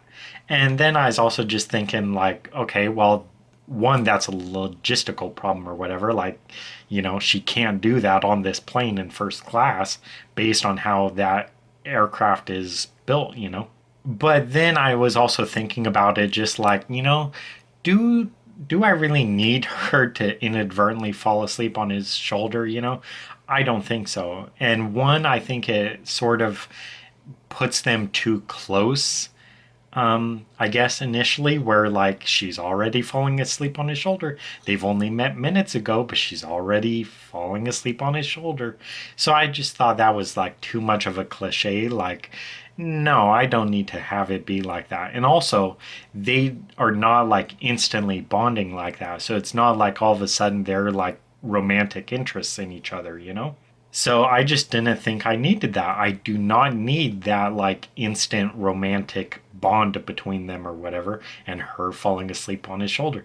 And then I also added the line where it says he tried to take in her scent but found it dissipated almost entirely, because earlier when they meet, like she smells really good and he's like, man, I wonder what that is, and he's like wondering about all the different scents or whatever. So for this line here, I had the same thing where it's like, he tries to take another sniff and see like if he could figure out exactly what she smells like. But when I thought about it, it was just like, that is weird. Like, not only is she falling asleep on his shoulder, but what's he trying to do? He's trying to sniff her. That just seems like, oh my God, this guy is a creep. So, yeah, I just thought, like, yeah, I could probably get rid of that, I think that would probably more be off-putting. It's not just like, what I was kind of going for is just to show, like, his interest in her, like, she's kind of captivated him, like, man, this woman, she's really attractive and she smells real good, so she's kind of like, captivating him. And that's actually like part of the story, I guess, in a way. But it's not as big a part where it's like, when I really thought about it, it's like, dude, she's trying to sleep and he's like trying to sniff her. I mean, it's not exactly saying he's trying to sniff her, but if he's just takes a little inhale through his nose, trying to see if he could detect her perfume or whatever. Or I don't know, maybe it's not even her perfume he's trying to smell. I don't know. So it just felt real creepy when I thought about it. Like, he's trying to sniff her when she's sleeping. He just sounds like a perv. So yeah, I wanted to get rid of it. I guess the thing I wanted to point out here is he changed into blah blah blah, a NEMA t-shirt. NEMA is the company he works for, National Engineering and Mechanical Agency. And so yeah, he wears like a company t-shirt or whatever. But I thought it is kind of bad in a way. It's like, why is he constantly advertising his company, He's just like a walking billboard for his company. Doesn't he have any like personal shirts he has? So yeah, then I was kind of thinking, okay, well, what kind of shirt would Trevor wear? And he's not as big into music. Like I haven't established any bands that Trevor really listens to, but I have established that Trevor is a gamer, and that's actually a major part in this book is how Trevor is a gamer. Because Asajala is also a gamer, so these two wind up playing video games together. So this is actually going to be a key plot point is these two bond over video games. So the shirt Trevor puts on is a Mortal Kombat t-shirt. It fits in with his previously established character in other books that Trevor is a bit of a gamer.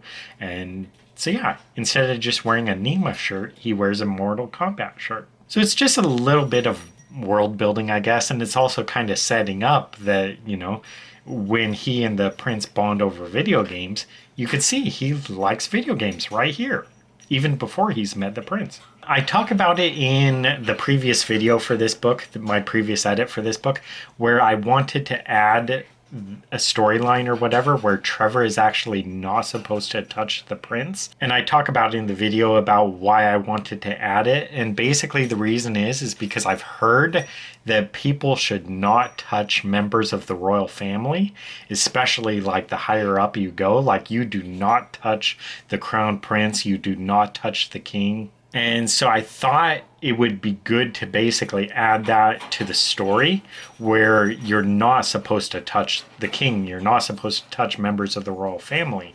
So what I wanted to do is have Trevor kind of be peculiar because he is able to touch the prince. Like they have a good relationship where Trevor actually touches the guy and he doesn't mind. He could put his hand on the prince's shoulder or on his back or whatever, and the prince doesn't mind. So it's kind of showing that Trevor is that close with this guy that he is on like good enough terms with him where he can actually touch the guy. He could put his arm around him or whatever. He could give him a knock on his arm. Whereas you're not supposed to like ever touch this guy. And also because this prince, it's part of the story a little bit that he's pretty paranoid about his security. So he's nervous about people going up to him or whatever. And that is what makes Trevor's relationship with him very distinct or whatever, is that Trevor is able to touch him. And so, yeah, I've already done this. I've already rewritten scenes in this book where, especially early on, where originally I may have had like Trevor shaking hands with a prince or whatever, or just kind of like casually touching him. Now, like every single time they have contact, it's either real deliberate, like he avoids the contact, Trevor does, or I highlight the fact that he actually touches him. So this is a thing now where it is in the book where you're not supposed to touch the prince, but Trevor winds up doing it. So I've made those changes into the book. And anyway, so I don't know if I've actually like read this line out. Add a scene of Mora telling Trevor not to touch the prince and what to call Asajala. So yeah, I have not written this yet. So basically what would happen is they're about to go to meet the prince, and so Mora would then tell Trevor like, okay, here are the do's and don'ts. Do not touch the prince, do not offer to shake his hand, do not initiate the offer to shake a hand. You're not supposed to touch members of the royal family. This prince is paranoid about his security, so don't reach for him, don't grab at him, don't put your hand on him, don't whatever. And then she'll also tell Trevor how to actually address him, where I think, the king you refer to as your majesty, and then any sons or grandsons, I think, of the king, or possibly even previous kings, you're supposed to refer to as your royal highness. And then after that, you could refer to them as sir. And then for more like distant relatives or whatever of the royal family, them you could just call like your highness or whatever instead of your royal highness. So yeah, just to add a scene where Mora kind of tells Trevor like, don't touch the prince, don't offer to shake his hand, keep your hands away from him. Here is how you should call him. You call him your royal highness the first time, and then after that you could call him sir, unless he tells you you could call him Asajala or whatever. So yeah, she'll just kind of go over that. And that is important for her role because that's like her whole point of being in the scene or whatever. Her whole point of going to Saudi Arabia is to make sure Trevor doesn't muck things up. So this would be a good scene to add where she tells Trevor like, okay, we're about to meet this guy. Here's how you should, respond to him. And of course, Trevor's going to muck it up because he's going to wind up reaching his hand out and, shake the prince's hand. And then, like, mid-handshake, he's going to realize, like, oh, crap, I wasn't supposed to do this. So this is an instance where, this is where they first met originally. Trevor Knight, he said, the prince extended his hand and Knight shook it, giving a fair squeeze, blah, blah, blah.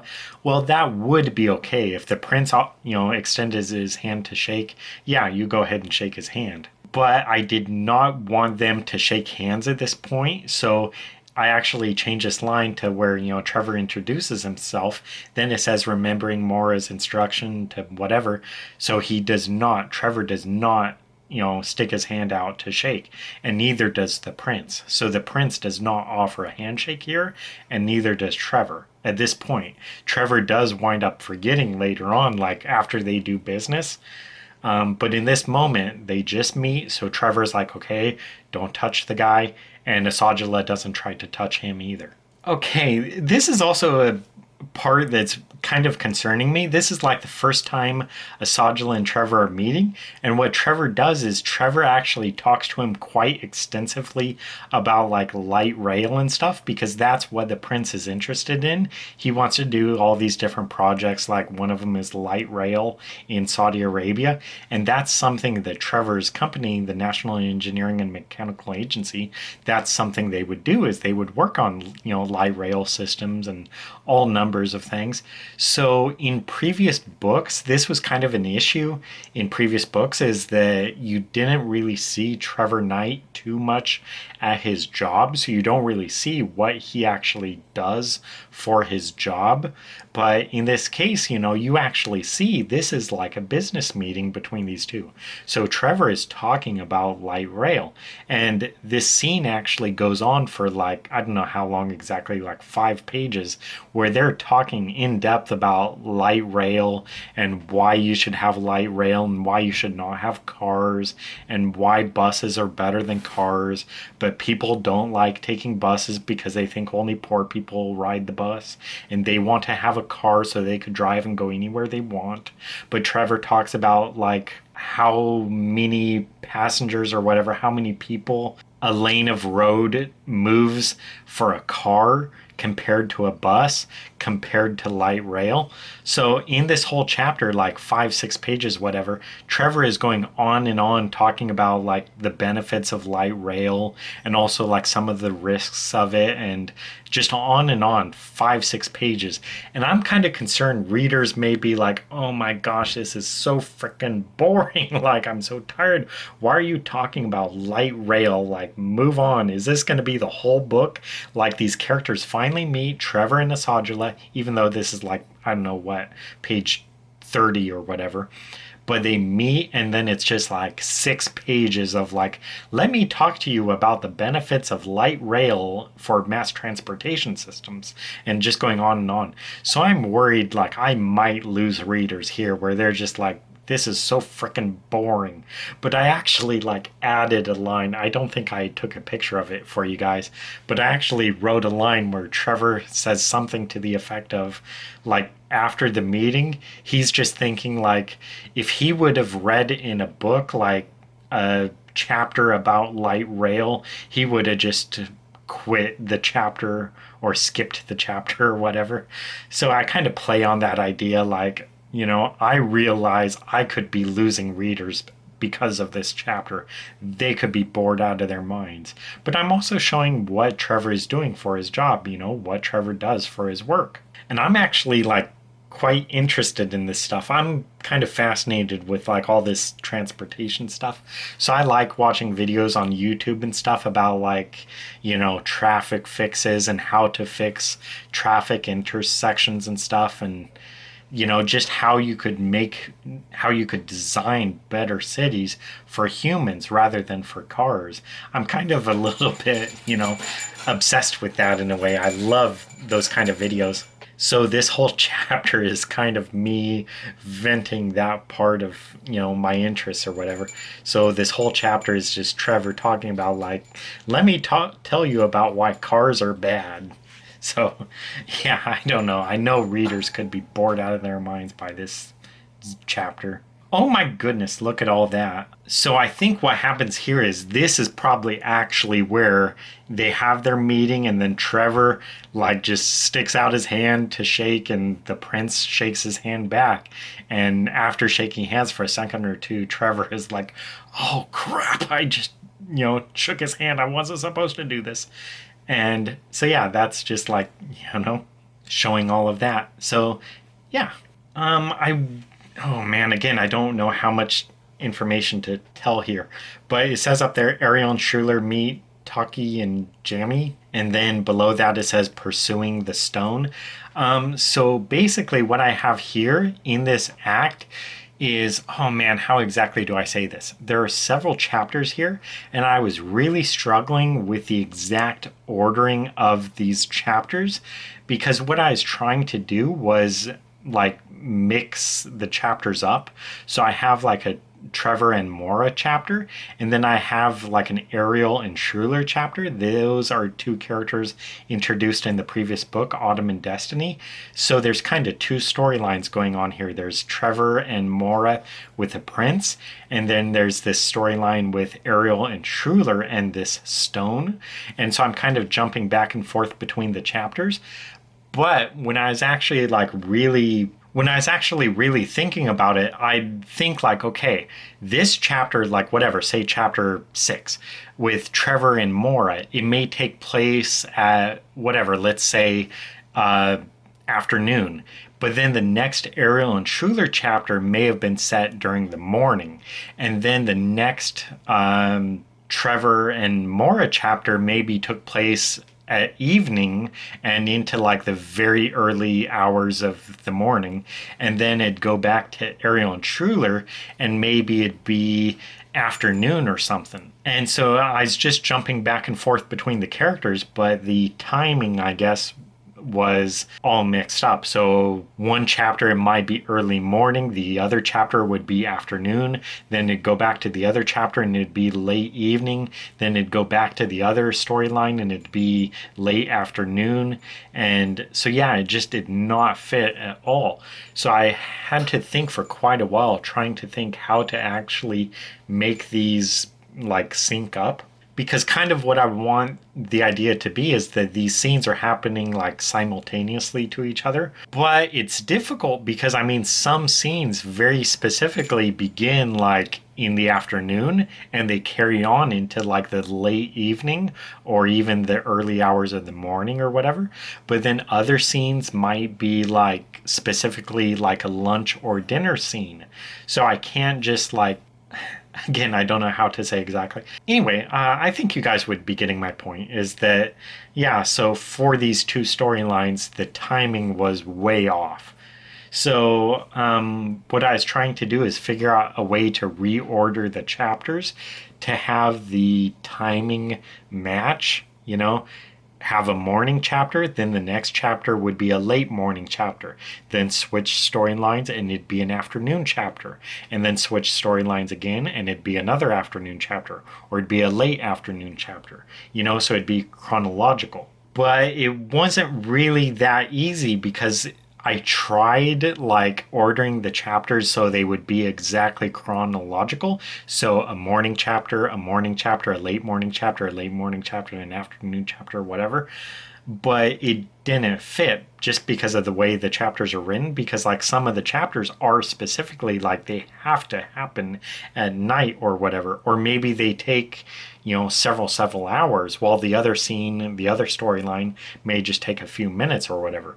So it was quite tricky to try to think of a way to do this, and the main thing I think I had to do is just tweak a little bit of some of the scenes. So I think I'll show a few examples of it. So for instance, well, I know I'll show an example of it later, so I'll just point that out later. But yeah, this like chronology of the chapters was a major problem. It took an hour or so of me trying to think how to do it. It's really not as simple as, you may hope. There's a lot of things that go into it. For this line here, do play bridge. He looked to Mora. So that's the prince asking that. So by that poor wording there, do play bridge. It's supposed to be the prince speaking English, and he's clearly not very good at English. But I didn't really like that line. And so what I thought of doing instead is just to kind of rewrite that line or whatever. So it says, he asked a question, but Knight, not knowing the words, looked to Mora for the translation. Do you play bridge, the card game? So yeah, that question would be from Mora, So she's giving the interpretation of, or the translation of what Asajala asked him. Real small thing, but it's just a change I wanted to make. Oh my goodness, look at all of this on the right. Oh, so actually, the main thing I think I have there on the right is I'm talking more about the clothing each of them are wearing. And I don't really know why I have it here at this point, because this is actually like middle way into the chapter. So you're like midway through or even like late way through the chapter, and then I finally actually say what each character is wearing or whatever.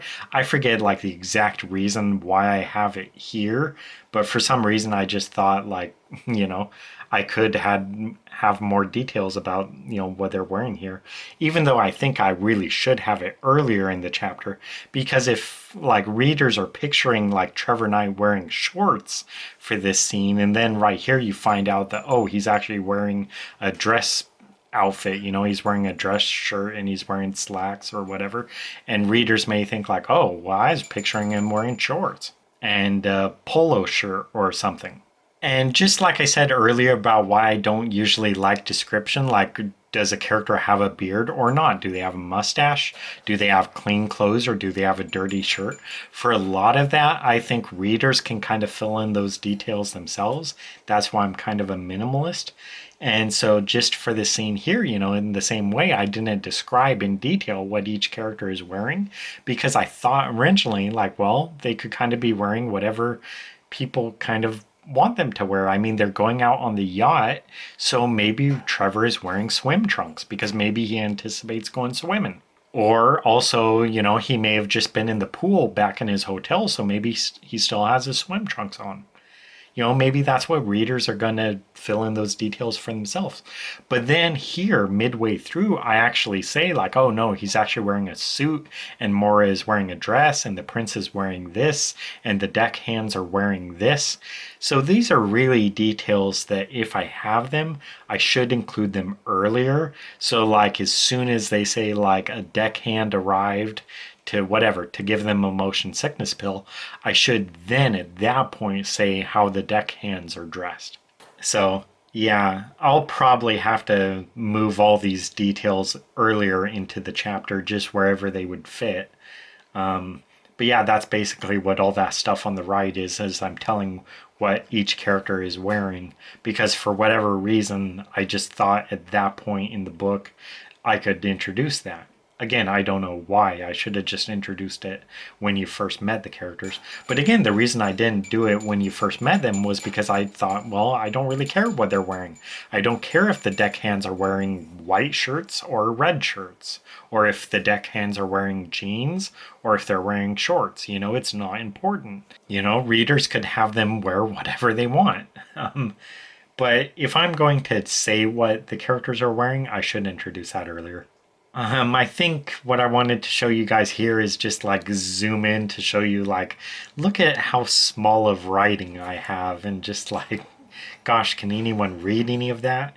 And for this part, it's talking about like their meal, because originally the only thing I said is that the main course is shrimp, but it's like, that's all I said they have is for the main course is shrimp. So instead I've added some other stuff. So it says like saffron, rice, pilaf, grilled asparagus, green salad, and shrimp. And then it talks about how, what they drink. Because I was like, well, what do you drink with shrimp? What's a good drink to pair with shrimp? And all the drinks that is suggested online were like alcoholic. but alcohol is actually banned in Saudi Arabia. So I was kind of like, well, they probably shouldn't have alcohol, even though, I mean, they could, because, I mean, this is the prince. So, I mean, the prince is going to serve whatever he wants.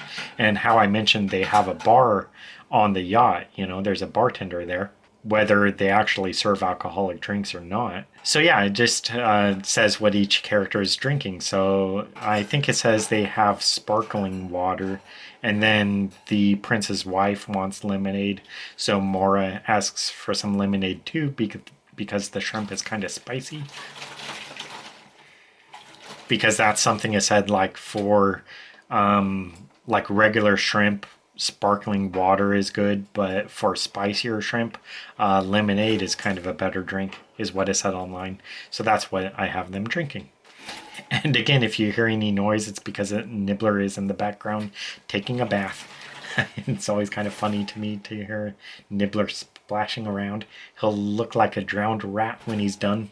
Right here, it kind of talks a little bit more about Trevor and the prince touching each other because they're playing video games. So what it says is, you know, they like, you know, occasionally give each other knocks on the arm or back, or give each other fist bumps for pulling off skillful moves in their video game, you know.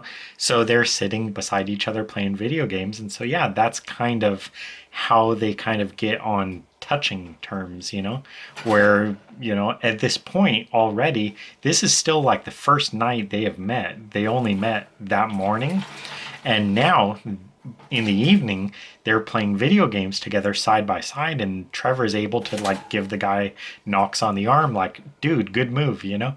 So already now they are on touching terms or whatever, you know. Trevor can touch the prince and it's not that big of a deal anymore. So already that shows how much, you know, their relationship is at this point. This isn't what I wanted to show, but I'll just point it out because I love it so much. So the line up there, "We'll follow him. Settle down, Jammy." That line is coming from Ariel. And then, "I'm Jammy," the other said, "He Taki." So these are brothers, Jammy and Taki. So it's a super small thing, but I just think it's funny that, you know, Ariel just met these two brothers, and, you know, so she confuses them, you know. She calls one Jammy, but the other brother is like, "I'm Jammy, he's Taki." And partially the reason I do this is because I kind of imagine readers are going to get confused remembering which brother is which, and really it doesn't matter which brother is which. So yeah, you know, she just calls one Jammy, and, you know, he's like, "No, that's not Jammy, I'm Jammy." Real small thing that I just think is kind of humorous. I don't know, that's just my sense of humor. Oh, but then also this was another line that I wrote where I was like trying to be funny or whatever. She leaned over to see the fuel gauge approaching E, or whatever the Saudi Arabian equivalent of E was. So you may read that and think like, oh, was that just something I wrote like temporarily, like until I get the research on it, you know? But no, this was going to be how I was going to actually write the book, you know, or whatever the Saudi Arabia equivalent of E was. That was going to be the finished line in the book. But when I was just thinking about it, I was like, well, what is a fuel gauge in Saudi Arabia? What does a fuel gauge in Saudi Arabia look like? Do they have, you know, full, you know, F and E for the fuel gauge, or do they have something else? So I looked it up, and fuel gauges in Saudi Arabia do have F or E for full or empty.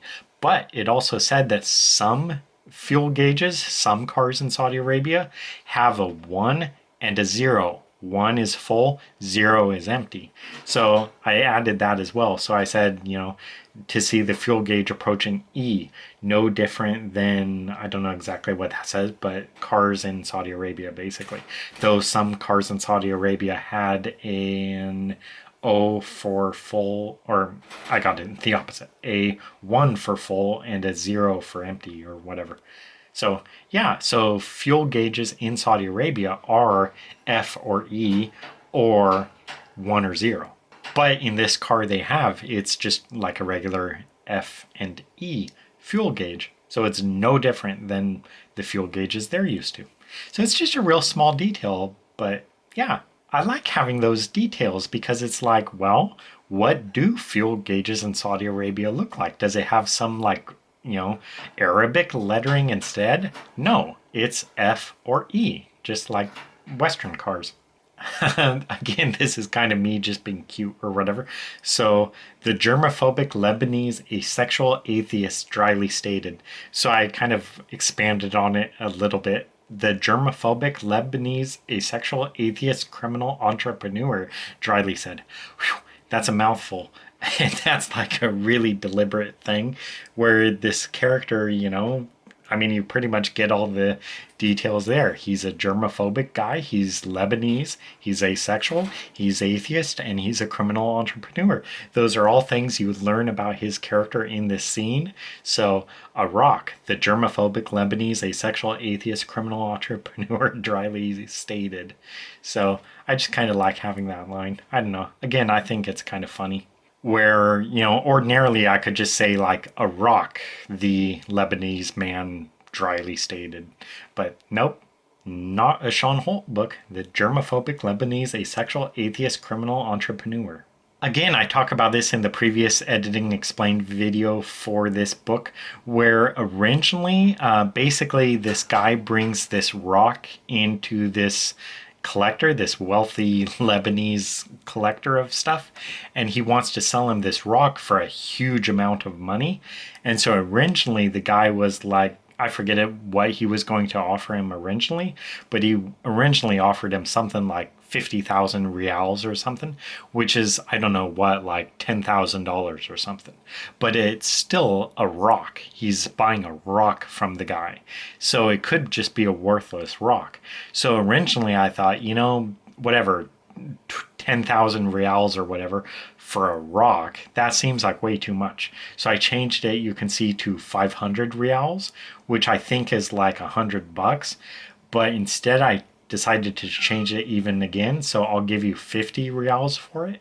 So that is like $10. So he says like, hey, I'll buy this rock from you for $10, but the rock might be worth like several $1,000,000, but he offers him $10 for it because that seems more realistic. I mean, he's offering to sell him a rock.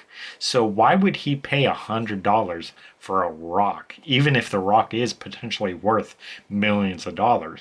So instead of offering him basically $100, he says, hey, I'll give you $10 for it. Largely probably just to be like, well, it'll get the guy out of my house, So yeah, instead of offering him 500 reals, he offers him 50. Oh, so this is what I was talking about with the timing issue. So originally, actually, in this scene, I did not say exactly what time this is taking place.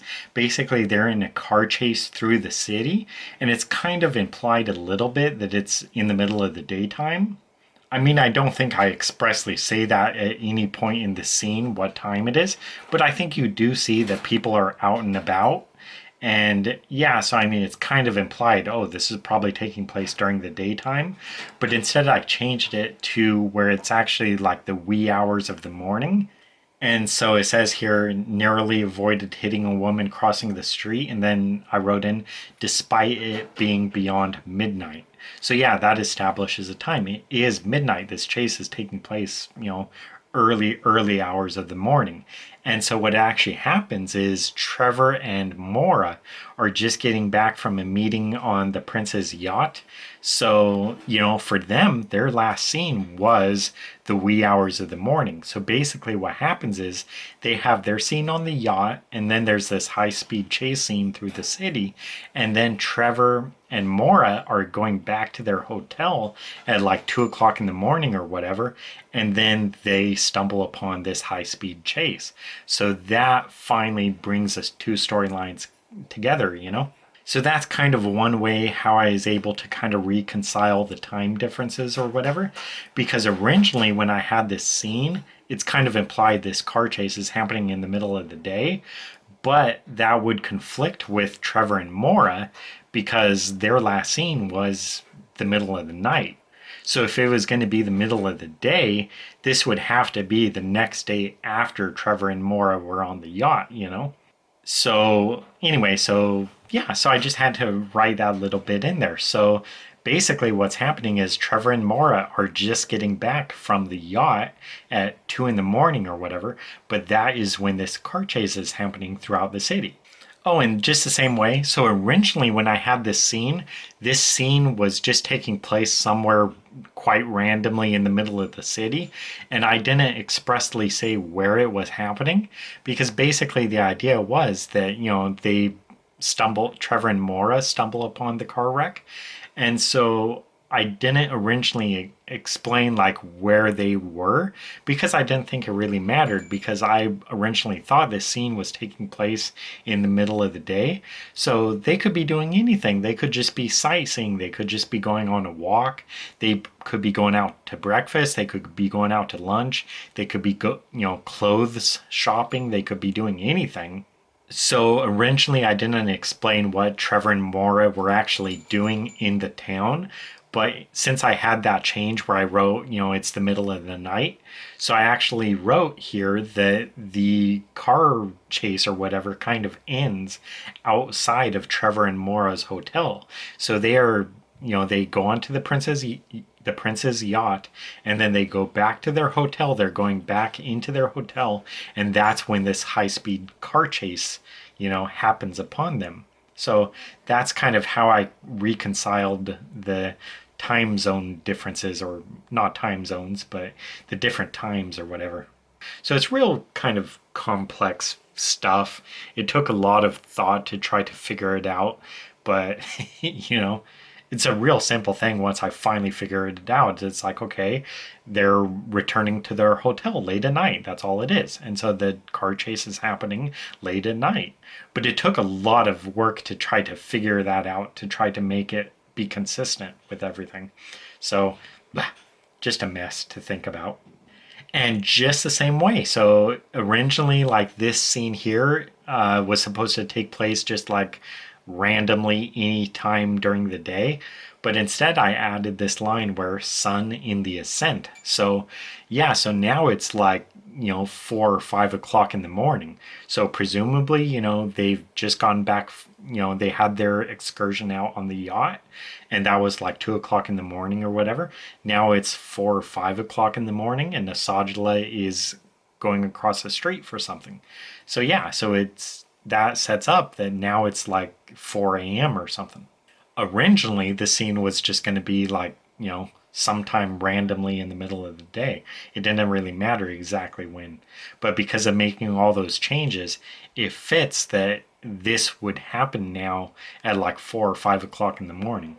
Again, I don't know exactly how necessary this was, because basically in this scene right here, the king of Saudi Arabia has just died.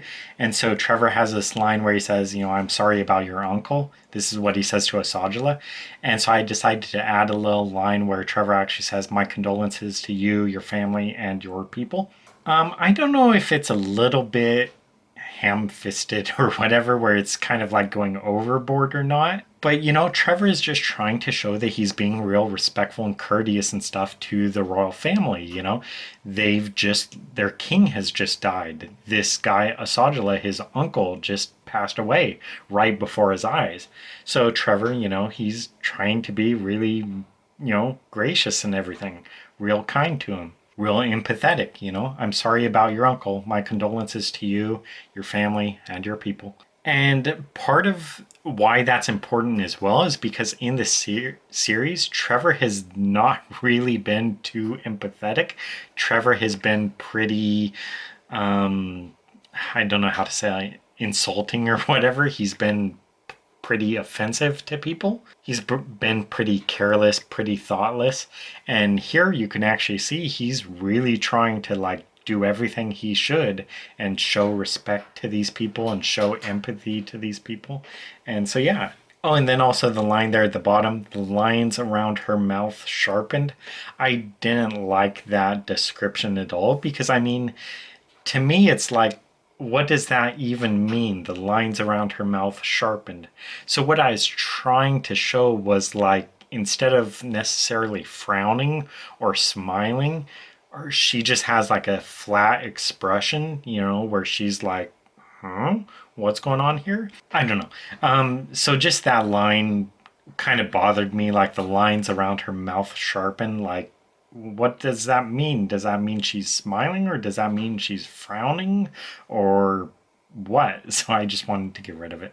Oh, and that was actually the last edit for the book. So that is it. So I still need to make those corrections into the computer. What I am also working on is the final draft of Ottoman Destiny, the 4th book in the Trevor Knight series. So I've already done a video for this showing you guys all the red pen edits. So I'm making the corrections into the computer. I'm about halfway through with this. So once that is done, once all the corrections are into the computer, then I'll be able to publish it. Maybe potentially in December or possibly into March, I don't know. And in the meantime, what I began doing just yesterday is I began working on the 5th draft edits, I think, of Keeping Fire, which is the 3rd book in the Samuel Creed series. So I'm beginning to make red pen edits into this book now as well. So what I'm going to be doing is, while I do the red pen edits for Keeping Fire, I will mainly be working on the final draft corrections into the computer for Ottoman Destiny, and then I'll be able to publish it. You're being a real good boy, Nibbler. Mwah, good baby. Good baby. Mwah. You're welcome, baby. Anyway, so that is it for this video. So thank you guys for watching. Hope you enjoyed it. And Nibbler was a very good boy. Good boy, Nibbler. Thank you, baby. Anyway, thank you guys for watching. Hope to see you in another video. Bye. Good boy. Thank you, baby. 2, 3, 4.